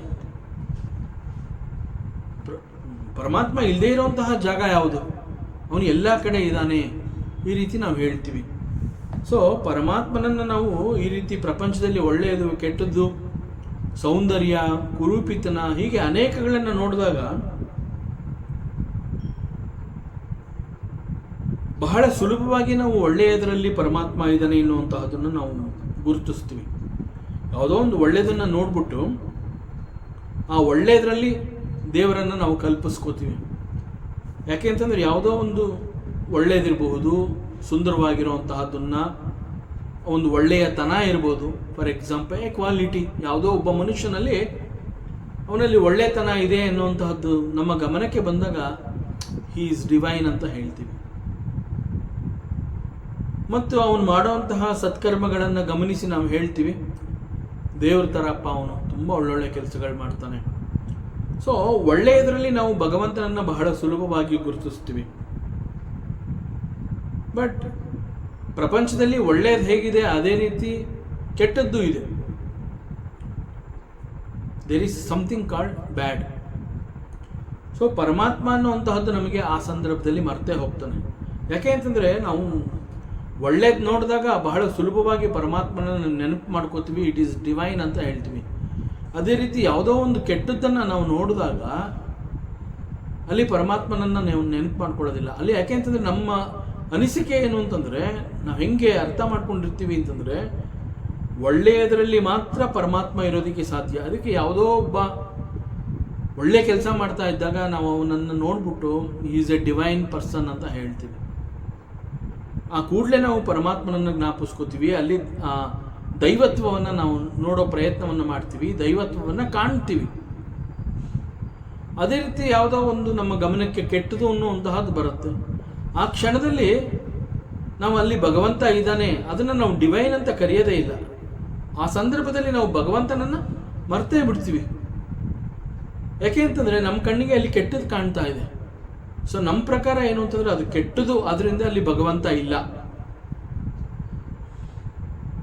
ಬಟ್ ಇನ್ ರಿಯಾಲಿಟಿ ಸತ್ಯ ಏನು ಅಂತಂದರೆ, ಯಾಕೆಂದರೆ ವೇದಾಂತ ಏನು ಹೇಳುತ್ತೆ, ಭಗವಂತ ಹಿ ಈಸ್ ಎವ್ರಿವೇರ್. ಸೊ ಅದರಿಂದ ಒಳ್ಳೆಯದರಲ್ಲಿ ನಾವು ಸುಲಭವಾಗಿ ಗುರುತಿಸುವಂತಹ ಈ ದೈವತ್ವವನ್ನು ನಾವು ಕೆಟ್ಟದ್ರಲ್ಲಿ ನಾವು ನೆನಪು ಕೂಡ ಮಾಡ್ಕೊಳ್ಳೋದಿಲ್ಲ. ಬಟ್ ಇನ್ ರಿಯಾಲಿಟಿ ಒಳ್ಳೆಯದರಲ್ಲಿ ಹೇಗೆ ಪರಮಾತ್ಮ ಇರೋದಕ್ಕೆ ಸಾಧ್ಯವೋ ಅದೇ ರೀತಿಯಲ್ಲಿ ಕೆಟ್ಟದ್ರಲ್ಲಿಯೂ ಕೂಡ ಹಿ ಈಸ್ ದೇರ್, ಪರಮಾತ್ಮ ಇರ್ತಾನೆ. ಯಾಕೆ ಅಂತಂದರೆ ಒಳ್ಳೆಯದು ಮತ್ತು ಕೆಟ್ಟದು ಅಥವಾ ಸುಂದರವಾಗಿರೋದೇ ಮತ್ತು ಕುರೂಪಿಯಾಗಿದೆ, ಇವೆಲ್ಲ ನಮ್ಮ ಮನಸ್ಸು ನಿರ್ಧಾರ ಮಾಡುವಂತಹದ್ದು. ನಮ್ಮ ಮನಸ್ಸು ನಿರ್ಧರಿಸಿ ಸಪರೇಟ್ ಮಾಡುತ್ತೆ, ಇದು ಒಳ್ಳೆಯದು ಇದು ಕೆಟ್ಟದು. ಈಗ ದೇರ್ ಇಸ್ ಸಮಥಿಂಗ್, ಆ ಸಮಥಿಂಗ್ನ ಇದು ಒಳ್ಳೆಯದು ಇದು ಕೆಟ್ಟದು ಅಂತ ಹೇಳುವಂತಹದ್ದು ನಮ್ಮ ಮನಸ್ಸು, ನಮ್ಮದೇ ಮನಸ್ಸು. ಯಾವುದೋ ಒಂದನ್ನು ನೋಡ್ಬಿಟ್ಟು ನಾವು ಅದನ್ನು ಬಹಳ ಸುಂದರವಾಗಿದೆ ಅಂತ ಹೇಳ್ತೀವಿ, ಯಾವುದೋ ಒಂದನ್ನು ನೋಡ್ಬಿಟ್ಟು ಅದು ಕುರೂಪಿ ಅಂತ ಕೂಡ ನಾವು ಹೇಳ್ತೀವಿ. ಸೊ ನಾವು ಹೇಳ್ತಾ ಇರೋದು ಯಾವ ಆಧಾರದ ಮೇಲೆ ಹೇಳ್ತೀವಿ ಅಂತಂದರೆ ಮನಸ್ಸು is deciding all these things. So ಇವೆಲ್ಲ ನಮ್ಮ ಮನಸ್ಸು ನಿರ್ಧಾರ ಮಾಡುವಂತಹದ್ದು. ಅದರಿಂದ ನಮ್ಮ ದುಃಖಕ್ಕೆ ಕಾರಣ ಏನು ಅಂತಂದರೆ, ಒಂದು ರೀತಿಯಲ್ಲಿ ನಾವು ಒಂದು ಕಡೆ ಭಗವಂತನನ್ನು ನೋಡ್ತೀವಿ, ಒಂದು ಕಡೆ ಭಗವಂತನನ್ನು ನಾವು ನೋಡೋದಿಲ್ಲ. ಭಗವಂತನ ನೆನಪೇ ಬರೋದಿಲ್ಲ ನಮಗೆ ಅನೇಕ ಸಂದರ್ಭಗಳಲ್ಲಿ. So because of this we suffer. So ನಮ್ಮ ದುಃಖಕ್ಕೆ ಕಾರಣ ಏನು ಅಂತಂದರೆ, ಒಂದು ಕಡೆ ಭಗವಂತನನ್ನು ನೋಡ್ತೀವಿ, ಮತ್ತೊಂದರಲ್ಲಿ ಅವನ ನೆನಪನ್ನ ಕೂಡ ನಾವು ಮಾಡ್ಕೊಳ್ಳೋದಿಲ್ಲ. ಯಾವುದರಲ್ಲಿ ಭಗವಂತ ಇದ್ದಾನೆ ಅಂತ ನಾವು ಹೇಳ್ತೀವಿ ಅದನ್ನು ನಾವು ಬಹಳ ತುಂಬ ಪ್ರೀತಿಸ್ತೀವಿ. See this is how we get attach to it. ಯಾವುದೋ ಒಂದನ್ನು ನೋಡ್ಬಿಟ್ಟು ಅದನ್ನು ಒಳ್ಳೆಯದು ಅಂತ ಡಿಸೈಡ್ ಮಾಡೋದು ಯಾವುದು? ನಮ್ಮ ಮನಸ್ಸು. ನಮ್ಮ ಮನಸ್ಸು ಯಾವುದನ್ನು ಒಳ್ಳೆಯದು ಅಂತ ಗುರುತಿಸುತ್ತೆ, ಅದರಲ್ಲಿ we see the divinity. When we realize, when we say that it is divine, then we start liking that. So ಯಾವುದರಲ್ಲಿ ಭಗವಂತ ಇರ್ತಾನೆ ಅಂತ ಹೇಳ್ತೀವಿ ಅದನ್ನು ತುಂಬ ಪ್ರೀತಿ ಮಾಡೋದಕ್ಕೆ ಪ್ರಾರಂಭ ಮಾಡ್ತೀವಿ. ಯಾವುದನ್ನು ನೋಡಿದಾಗ ಅದು ಚೆನ್ನಾಗಿಲ್ಲ ಅಥವಾ ಅದು ಕೆಟ್ಟದ್ದು, ಅದು ಕುರೂಪಿ, ಈ ರೀತಿ ಅನೇಕ ರೀತಿಯಲ್ಲಿ ಮನಸ್ಸು ಮತ್ತೊಂದು ರೀತಿಯಲ್ಲಿ ಅದನ್ನು ನಿರ್ಧಾರ ಮಾಡಿದಾಗ ಅಲ್ಲಿ ಭಗವಂತನ ನೆನಪು ಕೂಡ ನಾವು ಮಾಡ್ಕೊಳ್ಳೋದಿಲ್ಲ. ಯಾವುದರಲ್ಲಿ ನಾವು ಭಗವಂತನನ್ನು ನೆನಪು ಮಾಡ್ಕೊಳ್ಳೋದಿಲ್ಲ ಅದನ್ನು ವಿ ಸ್ಟಾರ್ಟ್ ಹೇಟಿಂಗ್ ದಟ್. ನಾವು ದ್ವೇಷ ಮಾಡೋದಕ್ಕೆ ಪ್ರಾರಂಭ ಮಾಡ್ತೀವಿ. ಸೊ ಈ ರಾಗ ದ್ವೇಷಕ್ಕೆ ಕಾರಣ ಏನು ಅಂತಂದರೆ ನಮ್ಮ ಮನಸ್ಸು. ಸೊ ಮನಸ್ಸು ವೇದಾಂತ ಹೇಳ್ತಾ ಇರುವಂತಹ ಸತ್ಯದಲ್ಲಿ ಒಂದು ಭಾಗವನ್ನು ಮಾತ್ರ ಆಯ್ಕೆ ಮಾಡ್ಕೊಳ್ಳುತ್ತೆ. ಪರಮಾತ್ಮ ಈಸ್ ಎವ್ರಿವೇರ್ ಅಂತ ಹೇಳಿದಾಗ ತಲೆ ಅಲ್ಲಾಡಿಸ್ಬಿಡೋದು. ಬಟ್ ಯಾವುದು ನಮ್ಮ ಕಣ್ಣಿಗೆ ಚೆನ್ನಾಗಿ ಕಾಣುತ್ತೆ ಅದು ಕಣ್ಣಿಗೆ ಕಾಣ್ತಾ ಇರುವಂತಹದ್ದಲ್ಲ, ಮನಸ್ಸು ನಿರ್ಧರಿಸಿ ಹೇಳ್ತಾ ಇದೆ ಅದು ಚೆನ್ನಾಗಿದೆ ಅಂತ. ಸೊ ಮನಸ್ಸು ಯಾವುದನ್ನು ಚೆನ್ನಾಗಿದೆ ಅಂತ ಹೇಳುತ್ತೆ, ಅಲ್ಲಿ ಡಿವಿನಿಟಿಯನ್ನು ನೋಡ್ತೀವಿ, ಅದನ್ನು ಇಷ್ಟಪಡೋದಕ್ಕೆ ಪ್ರಾರಂಭ ಮಾಡ್ತೀವಿ. ಯಾವುದನ್ನ ಮನಸ್ಸು ಕೆಟ್ಟದ್ದು ಅಂತ ಹೇಳುತ್ತೆ ಅಲ್ಲಿ ನಾವು ಪರಮಾತ್ಮನನ್ನು ನೆನಪು ಕೂಡ ಮಾಡ್ಕೊಳ್ಳೋದಿಲ್ಲ. So immediately we start hating that. So ಹೀಗೆ ರಾಗದ್ವೇಷಕ್ಕೆ ಕಾರಣ ಏನು ಅಂತಂದರೆ ನಾವು ತೆಗೆದುಕೊಳ್ಳುವಂತಹ ಮನೋನಿರ್ಧಾರ.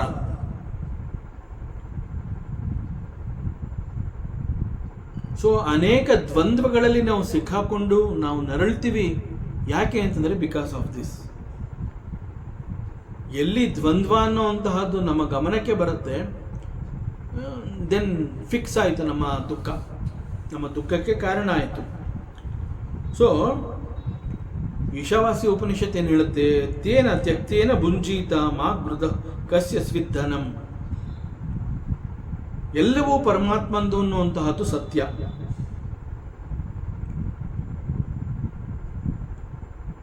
The prapancha belongs to the Paramatma because he is the creator. Since he is the creator, he is the yajamana, he is the owner of this prapancha. ಯಾಕೆಂತಂದ್ರೆ ಪ್ರಪಂಚವನ್ನು ಕ್ರಿಯೇಟ್ ಮಾಡಿದ್ದೇ Paramatma. So it belongs to him. So he is the owner. Since ಪ್ರಪಂಚದ owner Paramatma ಅಂತಂದಮೇಲೆ ಪ್ರಪಂಚದಲ್ಲಿರುವಂತಹ ವಸ್ತುಗಳು it belongs to the Paramatma only. So ಎಲ್ಲವೂ ಪರಮಾತ್ಮನಿಗೆ ಸೇರಿರುವಂತಹದ್ದು. ಅದರಿಂದ ಎಲ್ಲವೂ ಪರಮಾತ್ಮ ಅನ್ನುವಂತಹದ್ದು ಒಂದು ಸತ್ಯ ನಮಗೆ ಅರ್ಥ ಆಯಿತು. ದೆನ್ ಎಲ್ಲವೂ ಪರಮಾತ್ಮನದು ಅನ್ನುವಂತಹದ್ದು ನಮಗೆ ಸಂಪೂರ್ಣವಾಗಿ ಮನವರಿಕೆ ಆದಾಗ ತ್ಯಾಗಂ ಈಸ್ ಈಸಿ. ಬಿಟ್ಕೊಡುವಂತಹದ್ದು ಬಹಳ ಸುಲಭ. It is very easy. Dispassion is very easy because it is not mine. ಈಗ ಯಾವುದೋ ಒಂದು ಅದು ನಂದು ಅಂತ ಹೇಳಿದ್ರೆ ಅಲ್ಲಿ ನಾನು ಅಟ್ಯಾಚ್ ಆಗಿರ್ತೀನಿ. I am attach to that and it belongs to me and I am the owner ಅಂತ ನಾನು ಹೇಳ್ಕೊತೀನಿ. ಸೊ ಇದು ನಂದು, ನಾನು ಕೊಡೋದಿಲ್ಲ.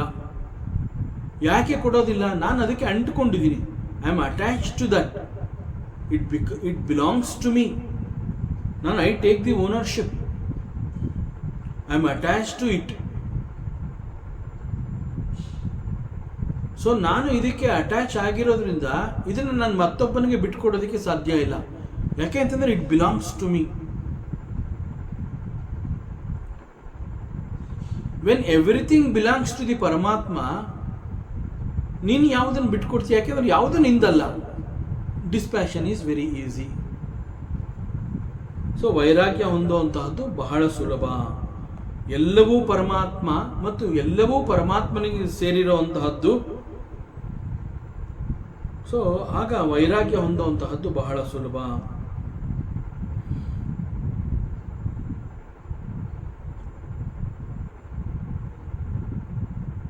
ಸೊ ಎಲ್ಲವೂ ಪರಮಾತ್ಮನಿಗೆ ಸೇರಿರುವಂತಹದ್ದು. ಆ ರೀತಿ ಹೇಳಿದಾಗ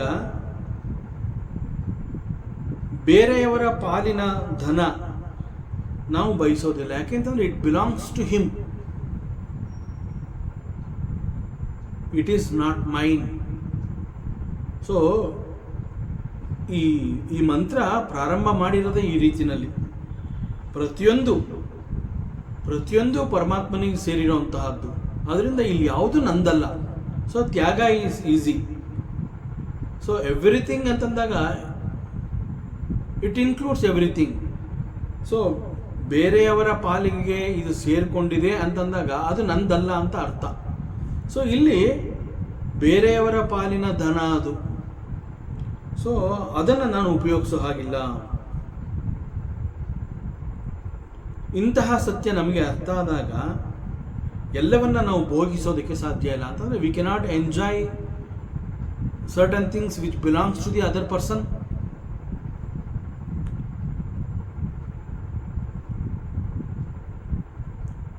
ಇದು ಹೇಗೆ ಅಂತಂದ್ರೆ, there is one beautiful Shiva temple. ಬಹಳ ಭವ್ಯವಾದ ಮಂದಿರ, ಬಹಳ ಆಧುನಿಕತೆಯಿಂದ ಕಟ್ಟಿದ್ದಾರೆ ಅಂತ ಹೇಳ್ತೀವಿ. ಸೊ ಈ ಶಿವನ್ ಟೆಂಪಲ್ನ everything is built by using marble.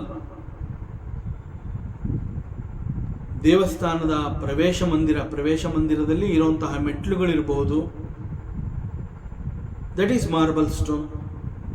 And ಆ ಮೆಟ್ಲುಗಳ ಮೇಲೆ ಒಂದು ಮಂಟಪ ಮಾಡಿದ್ದಾರೆ, ಕಂಬ, ಮುಖ್ಯ ದ್ವಾರ, ಆ ಕಂಬ that is marble. So marble ಮೆಟ್ಲುಗಳು ಮಾರ್ಬಲ್ಲು, ಆ ಮುಖ್ಯ ದ್ವಾರ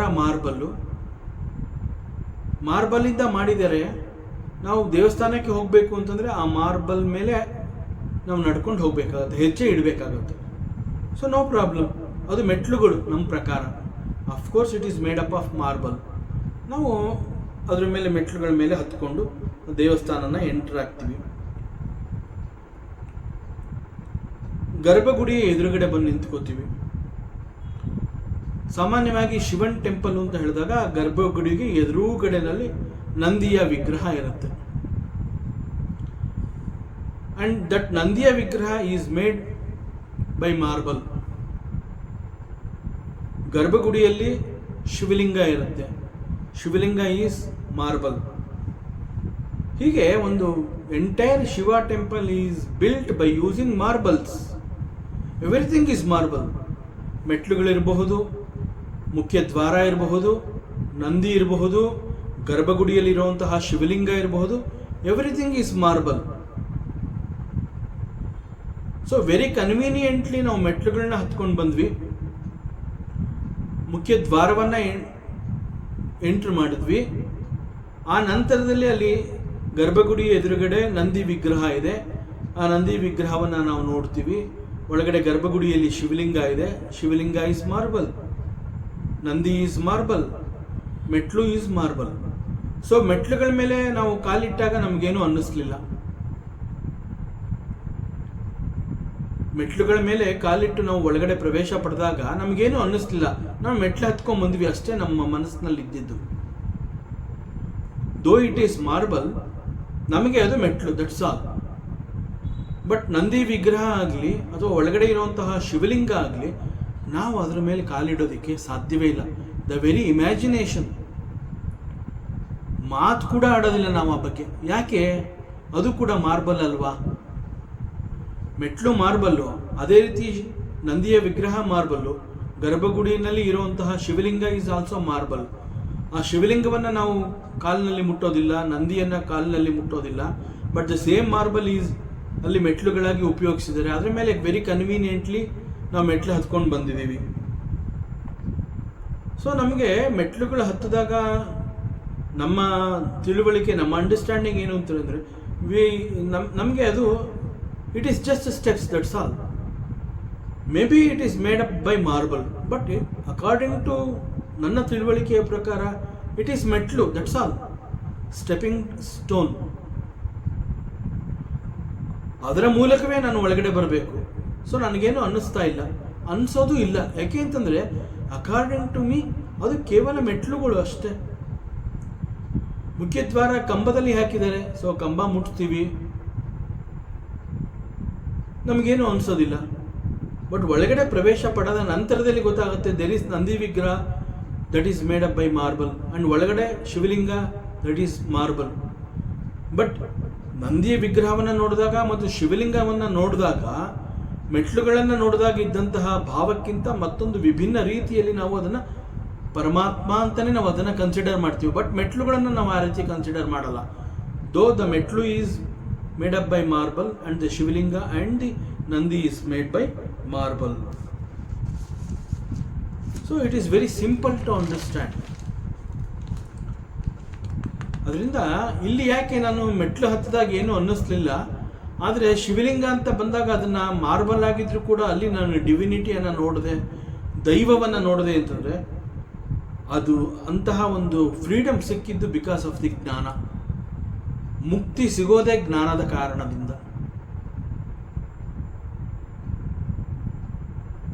ಸೊ ಅದರಿಂದ ಮುಕ್ತಿ ಅಂತ ಹೇಳಿದಾಗ it is through knowledge, not by giving away something.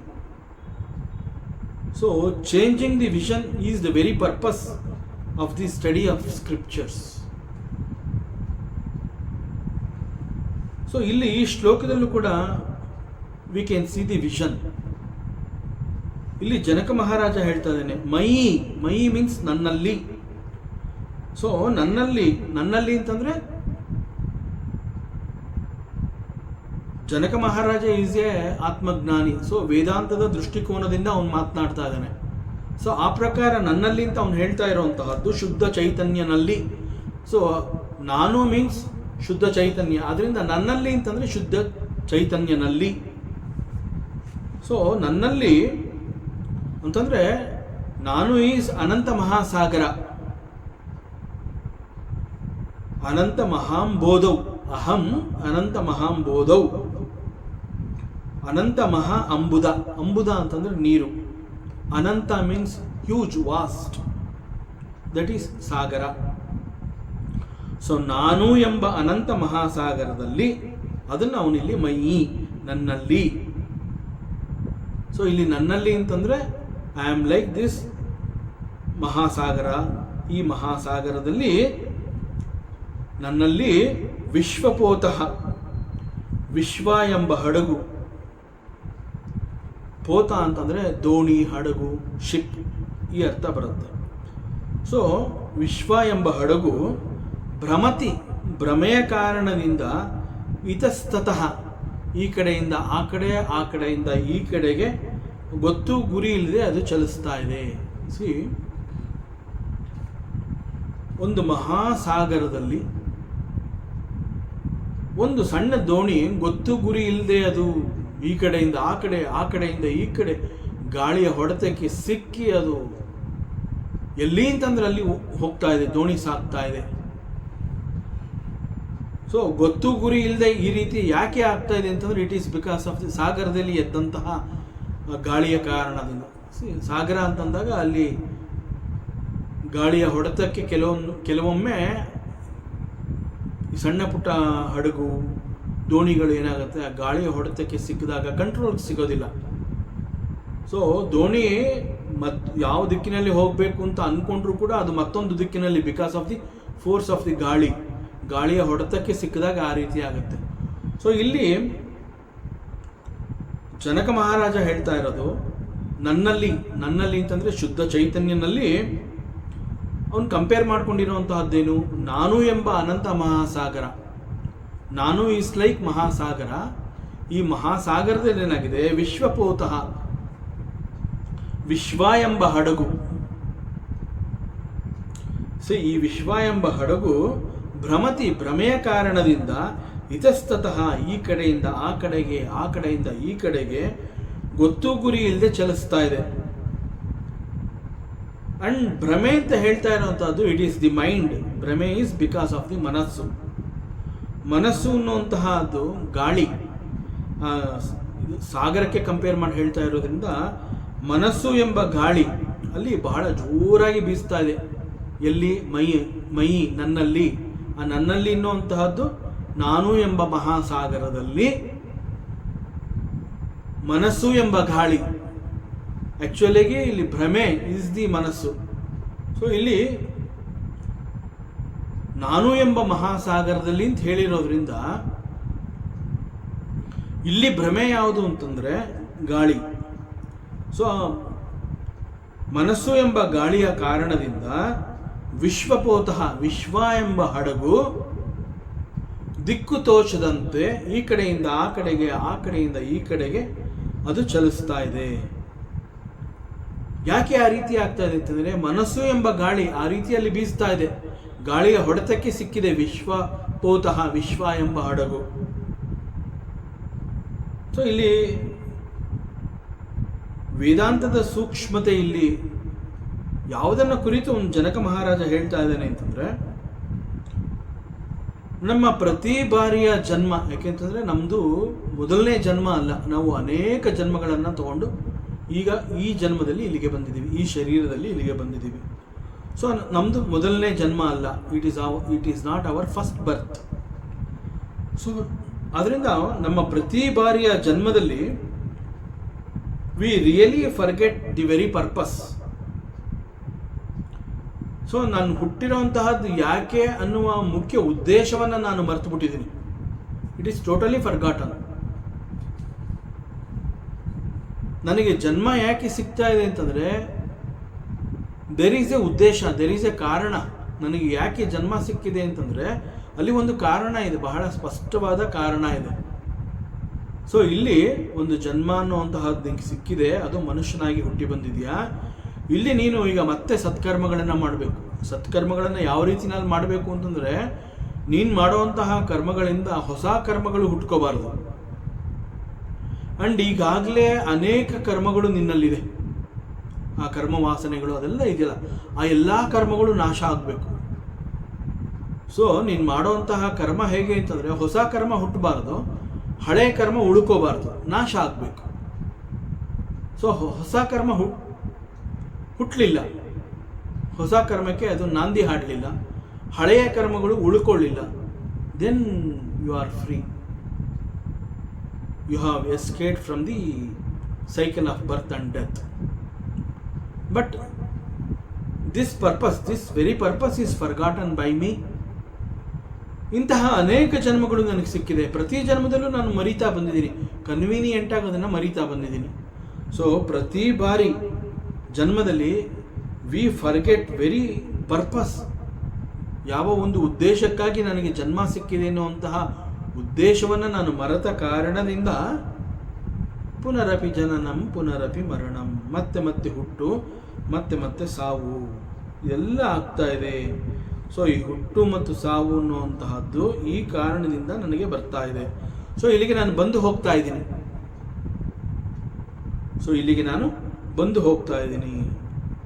So ಈ ಹಿಂದಿನ ಅಧ್ಯಾಯದಲ್ಲಿ ಮುಖ್ಯವಾಗಿ ಜನಕ ಮಹಾರಾಜ ಹೇಳಿದ್ದು ವೇವ್ಸ್ ಆ್ಯಂಡ್ ಓಷನ್, ಸಾಗರ ಮತ್ತು ಅಲೆಗಳನ್ನು ಮುಖ್ಯವಾಗಿ ಇಟ್ಕೊಂಡು ಆ ಮೂಲಕ ವೇದಾಂತವನ್ನು ಅವನು ಹೇಳಿದ್ದ. ಬಟ್ ಇಲ್ಲಿ ಎಗೇನ್ ಅವನು ಸಾಗರ ಮತ್ತು ವೇವ್ಸ್ನ ಅವನು ಉಪಯೋಗಿಸ್ತಾ ಇಲ್ಲ. He is talking about the boat. ಸಾಗರ ಮತ್ತು ದೋಣಿ ಅದನ್ನು ಮುಖ್ಯವಾಗಿ ಇಟ್ಕೊಂಡು ಇಲ್ಲಿ ಮಾತನಾಡ್ತಾ ಇದ್ದಾನೆ. ಇಲ್ಲಿ according to Janaka he is describing the paristhiti of a jiva. So ಇಲ್ಲಿ ಒಬ್ಬ ಜೀವನ ಪರಿಸ್ಥಿತಿ ಏನಾಗಿದೆ, ಸ್ವಾಂತವಾತೇನ.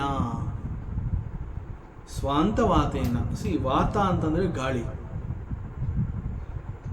ಸ್ವಾಂತ ಅಂತಂದ್ರೆ ಡಿಸೈರ್ಸ್, ಬಯಕೆಗಳು.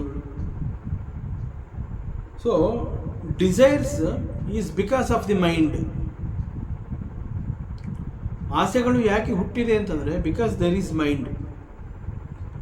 ಸೊ ಗಾಳಿ ಎಂಬ ಮನಸ್ಸು. And again we have to understand who is actually Jivatma. Jivatma ಪರಮಾತ್ಮ ಅಂತ ಹೇಳಿದಾಗ ಇಲ್ಲಿ ಎರಡು ಎಂಟಿಟಿಗಳಿದೆಯಾ, ಅದು ನಮ್ಮ ಮೂಲ ಪ್ರಶ್ನೆ ಆಗಬೇಕು. ಜೀವಾತ್ಮ ಮತ್ತು ಪರಮಾತ್ಮ ಅಂತ ಹೇಳಿದಾಗ ಇಲ್ಲಿ ಆ ರೀತಿ ಎರಡು ಬೇರೆ ಬೇರೆ ಎಂಟಿಟಿಗಳು ಇದೆಯಾ? ಇನ್ ರಿಯಾಲಿಟಿ ಆ ರೀತಿ ಇಲ್ಲ. ಅಲ್ಲಿ ಎರಡನೆಯ ವಸ್ತು ಅನ್ನುವಂತಹದ್ದೇ ಇಲ್ಲ.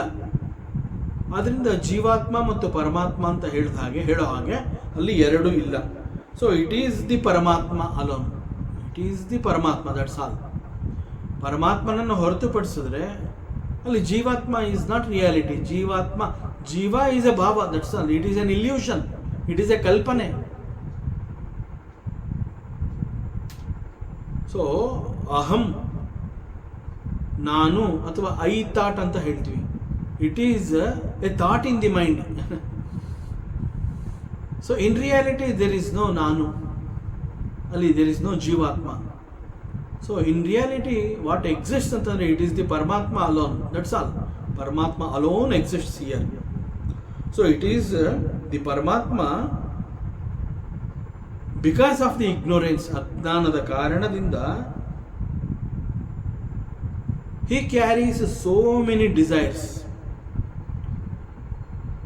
ಇಲ್ಲಿ ಪರಮಾತ್ಮನಿಗೆ ಮರವು ಬಂದಿದೆ. ಹಾಗಾದರೆ ಅಜ್ಞಾನದ ಕಾರಣದಿಂದ ಅಂತ ಹೇಳಿದಾಗ ಪರಮಾತ್ಮನಲ್ಲಿ ಅಜ್ಞಾನ ಪ್ರವೇಶ ಆಗಿದೆಯಾ, ಪರಮಾತ್ಮನಿಗೂ ಈ ರೀತಿ ಆಗತ್ತಾ ಅನ್ನುವಂತಹ ಪ್ರಶ್ನೆ ಬರುತ್ತೆ. ಇಲ್ಲಿ ಎರಡಿಲ್ಲ, ಜೀವಾತ್ಮ ಮತ್ತು ಪರಮಾತ್ಮ ಅಂತ ಎರಡಿಲ್ಲ. ಇರುವಂತಹದ್ದು ದಿ ಪರಮಾತ್ಮ. ಇಲ್ಲಿ ಪ್ರತಿ ಬಾರಿ ಪ್ರತಿ ಜನ್ಮದಲ್ಲಿ ಜನ್ಮದ ಉದ್ದೇಶವನ್ನ ಮರೆತಿರೋದ್ರಿಂದ ಅವನಿಗೆ ಈ ಹುಟ್ಟು ಸಾವು ಅನ್ನುವಂತಹದ್ದು ಸಿಗ್ತಾ ಇದೆ. ಇದು ವೇದಾಂತ ಬಹಳ ಸ್ಪಷ್ಟವಾಗಿ ಹೇಳ್ತಾ ಇದೆ. ಇಲ್ಲಿ ಇರೋದೇ ಪರಮಾತ್ಮ, ಇಲ್ಲಿ ಬೇರೆ ಇಲ್ಲ.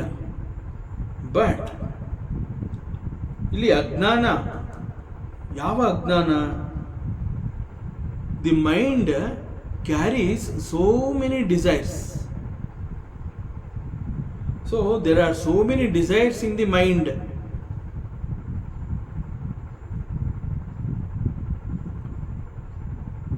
ಅಲ್ಲಿ there is a mind and in the mind there are so many desires ಅಂತಂದಾಗ the ಜೀವಾತ್ಮ he comes into the action.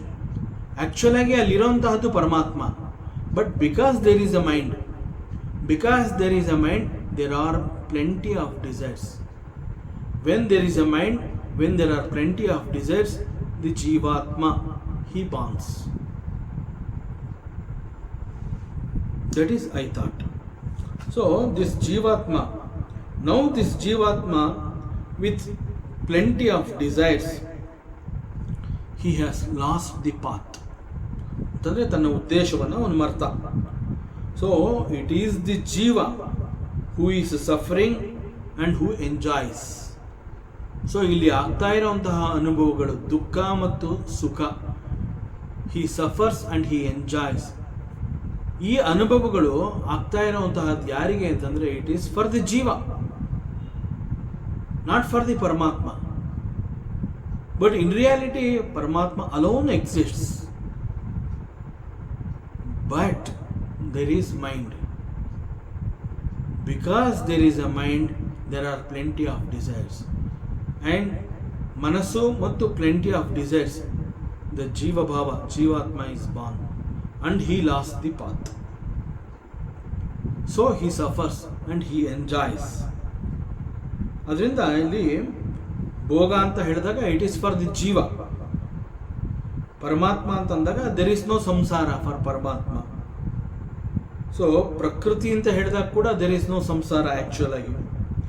ಪರಮಾತ್ಮ he enters into the ಪ್ರಕೃತಿ. ಅಗೇನ್ ಪ್ರಕೃತಿ ಅಂತ ಹೇಳಿದಾಗ ಪ್ರಕೃತಿ ಈಸ್ ಫುಲ್ ಆಫ್ ಗುಣಾಸ್. ಪ್ರಕೃತಿ ಅಂತ ಅಂದಾಗ ಇಟ್ ಈಸ್ ತ್ರಿಗುಣಾತ್ಮಿಕ ಅಂತಾನೆ ಹೇಳ್ತಾರೆ. Prakriti, what is Prakriti? It is trigunatmika. And this jiva is the product of the Prakriti. This jiva or Jivatma is the product of the Prakriti. So Prakriti is Trigunaatmika and Jivatma or Jiva is a product of the Prakriti. So this Jiva is also Trigunaatmika, just like Prakriti. So ಪ್ರಕೃತಿಯಲ್ಲಿರುವಂತಹ ಗುಣಗಳ ಪ್ರಭಾವ ಜೀವನ ಮೇಲೂ ಕೂಡ ಆ ಪ್ರಭಾವವನ್ನು ಬೀರಿದೆ, ಗುಣಗಳ ಪ್ರಭಾವ. ಸೊ ದೇರ್ ಇಸ್ ಭ್ರಮೆ. ಆ್ಯಂಡ್ ದಿಸ್ ಭ್ರಮೆ ಈಸ್ ಬಿಕಾಸ್ ಆಫ್ ದಿ ಸ್ವಾಂತವಾತೇನ. ವಾತ ಅಂತಂದರೆ ಗಾಳಿ. ನಾನು ಅನ್ನುವಂತಹ ಅನಂತ ಮಹಾಸಾಗರದಲ್ಲಿ ಭ್ರಮೆ ಎಂಬ ಗಾಳಿ ಬಹಳ ಬಲವಾಗಿ ಬೀಸಿದ್ದ ಕಾರಣದಿಂದ ವಿಶ್ವಪೋತಃ ವಿಶ್ವ ಎಂಬ ಹಡಗು ಇತಸ್ತತಃ ಈ ಕಡೆಯಿಂದ ಆ ಕಡೆಗೆ ಆ ಕಡೆಯಿಂದ ಈ ಕಡೆಗೆ ಗೊತ್ತು ಗುರಿ ಇಲ್ಲದೆ ದಿಕ್ಕು ತೋಚದೆ ಅದು ಚಲಿಸ್ತಾ ಇದೆ. It is exactly the paristhiti of a Jivatma. ಅದನ್ನು ಇಲ್ಲಿ ಎಕ್ಸ್ಪ್ಲೈನ್ ಮಾಡ್ತಾ ಇರುವಂತಹದ್ದು Janaka Maharaja. He says it is the bhrame ಅಂತಂದರೆ it is because of the mind.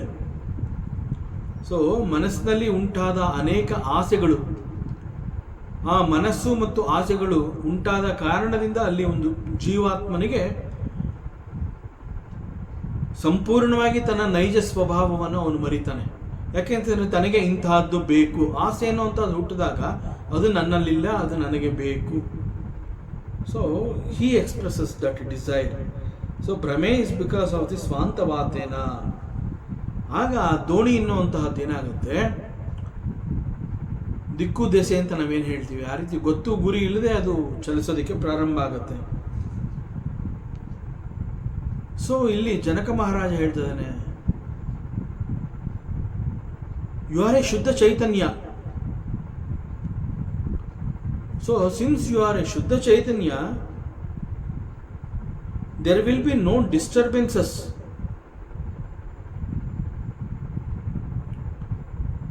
So it is like seeing the wonderful picture of the Lord Mahavishnu. ಒಂದು ಕಡೆ ನಾವೇನು ಮಾಡ್ತೀವಿ, ಅದ್ಭುತವಾಗಿರುವಂತಹ ಮಹಾವಿಷ್ಣುವಿನ ಒಂದು ಪಿಕ್ಚರ್ನ ನೋಡ್ತೀವಿ.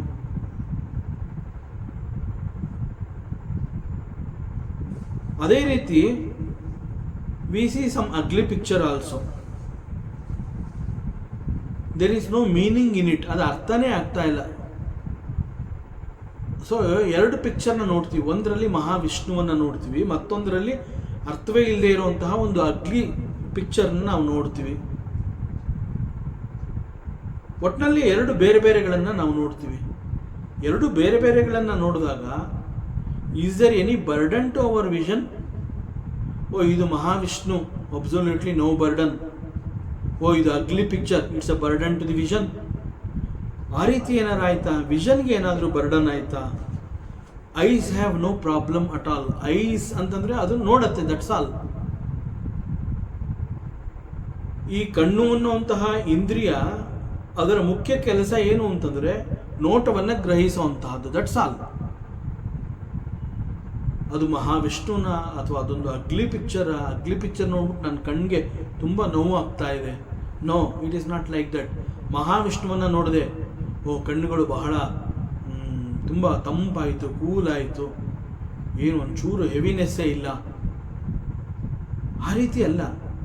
No burden at all from the stand point of ಆ ಕಣ್ಣು. ವಿಷನ್ ಅಂತ ಹೇಳಿದಾಗ ಕಣ್ಣುಗಳಿಗೆ ಅದು ದ ವೆರಿ ಪರ್ಪಸ್, ಅದ್ರ ಕೆಲಸನೇ ನೋಡುವಂತಹದ್ದು, ಗ್ರಹಿಸುವಂತಹದ್ದು, ನೋಟವನ್ನು ಗ್ರಹಿಸುವಂತಹದ್ದು. That is the work of the ice.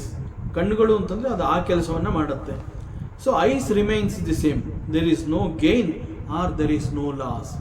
ಮಹಾವಿಷ್ಣುವನ್ನು ನೋಡಿದೆ ಅಂತ ನನಗೇನು ಲಾಭ ಇಲ್ಲ, ಅಥವಾ ಯಾವುದೋ ಒಂದು ಅಗ್ಲಿ ಪಿಕ್ಚರ್ನ ನೋಡಿದೆ ಅಂತ ಹೇಳಿ there is no loss also. So when we come to discover this truth, ಇಂತಹ ಒಂದು ಪರಿಪೂರ್ಣ ಜ್ಞಾನ ನಾವು ಸಂಪಾದನೆ ಮಾಡಿದಾಗ ಆಗ ನಾವು ಯಾವುದರಿಂದ ಕೂಡ ದುಃಖಕ್ಕೆ ಒಳಗಾಗೋದಿಲ್ಲ. ಎಷ್ಟು ಸ್ಟ್ರೈಟಾಗಿ ಜನಕ ಮಹಾರಾಜ ಈ ಒಂದು ಎಕ್ಸಾಂಪಲ್ನ ಕೊಟ್ಟು ಹೇಳ್ತಾ ಇದ್ದಾನೆ. ಸಿ, ಲೋಡ್ನ ನಾವು ಹೊತ್ಕೋತೀವಿ, ವಿ ಡಿಸೈಡ್ ಇದು ಒಳ್ಳೆಯದು, ಇದು ಕೆಟ್ಟದು. ಸೊ ನಾವು ಯಾವುದರಿಂದಲೂ ಕೂಡ ದುಃಖಕ್ಕೆ ಒಳಗಾಗೋದಿಲ್ಲ.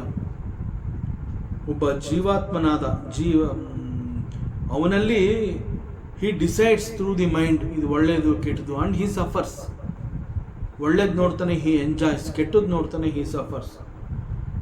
ಆದರೆ there is a person, we call him ಸಂತ, ಹಿ ಈಸ್ ಅ ಜೀವನ್ ಮುಕ್ತ. ಸೊ ಹಿ ಈಸ್ ಎ ಜೀವನ್ ಮುಕ್ತ. ಸೊ ಜೀವನ್ ಮುಕ್ತ ಅಂತ ಹೇಳಿದಾಗ he is very free and knower of the truth.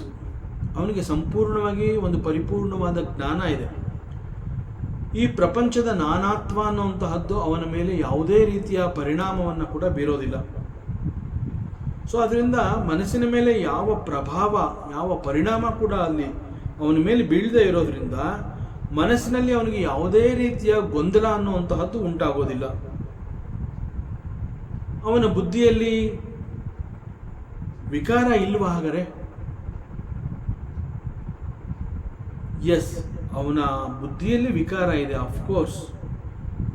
Since he is the nowhere of the truth, ಆ ಸಂತ ಅವುಗಳ ಕಾರಣದಿಂದ ಅವನು ಗೊಂದಲವನ್ನು ತನ್ನ ಮನಸ್ಸಿನಲ್ಲಿ ತಂದುಕೊಳ್ಳೋದಿಲ್ಲ, ನೋವು ಅಥವಾ ದುಃಖವನ್ನು ಅವನು ಅನುಭವಿಸೋದಿಲ್ಲ. He will be like just sakshibhuta, he is a witness. ಈಗ ಮಹಾವಿಷ್ಣುವಿನ ಪಿಕ್ಚರ್ನ ಕಣ್ಣು ನೋಡ್ತು, ಒಂದು ಅಗ್ಲಿ ಪಿಕ್ಚರ್ನ ಕಣ್ಣು ನೋಡ್ತು, ಕಣ್ಣು ಕೇವಲ ಸಾಕ್ಷಿ, ದಟ್ಸ್ ಆಲ್. ಸೊ ಒಬ್ಬ ಜೀವನ್ಮುಕ್ತನಾದಂತಹ ಸಂತ, ಅವನ ಬುದ್ಧಿಯಲ್ಲಿ ವಿಕಾರ ಇರಲಿಲ್ವ ಅಂತಂದರೆ ವಿಕಾರ ಇತ್ತು, ಬಟ್ ಅವನು ಕೇವಲ ಅವುಗಳಿಗೆ ಸಾಕ್ಷಿಯಾದ, ದಟ್ಸ್ ಆಲ್. ಸೊ ಮಹಾವಿಷ್ಣುವನ್ನ ನೋಡಿದಂತಹ ಅದೇ ಕಣ್ಣು ಒಂದು ಅಗ್ಲಿ ಪಿಕ್ಚರ್ನ ನೋಡ್ತು. There is no burden, there is no gain for the ice.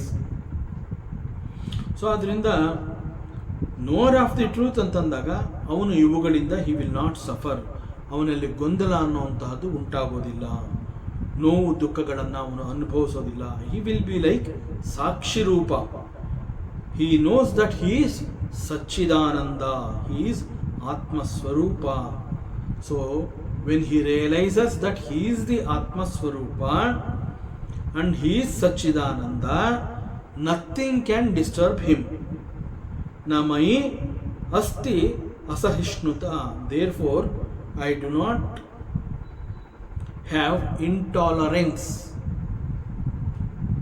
This is the declaration of Janaka Maharaja. ಮತ್ತಷ್ಟು ವಿಚಾರಗಳಿದೆ, ಮುಂದಿನ ಅವಕಾಶದಲ್ಲಿ ಮತ್ತೆ ಮುಂದುವರಿಸೋಣ. ಓಂ ಪೂರ್ಣಮದಃ ಪೂರ್ಣಮಿದಂ ಪೂರ್ಣಾತ್ ಪೂರ್ಣಮುದಚ್ಯತೆ ಪೂರ್ಣಸ್ಯ ಪೂರ್ಣಮಾದಾಯ ಪೂರ್ಣಮೇವಾವಶಿಷ್ಯತೆ. ಓಂ ಶಾಂತಿ ಶಾಂತಿ ಶಾಂತಿ. ಹರಿ ಓಂ ಶ್ರೀ ಗುರುಭ್ಯೋ ನಮಃ. ಹರಿ ಓಂ.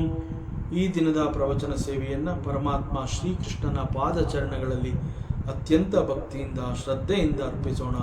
ಶ್ರೀಕೃಷ್ಣಾರ್ಪಣಮಸ್ತು.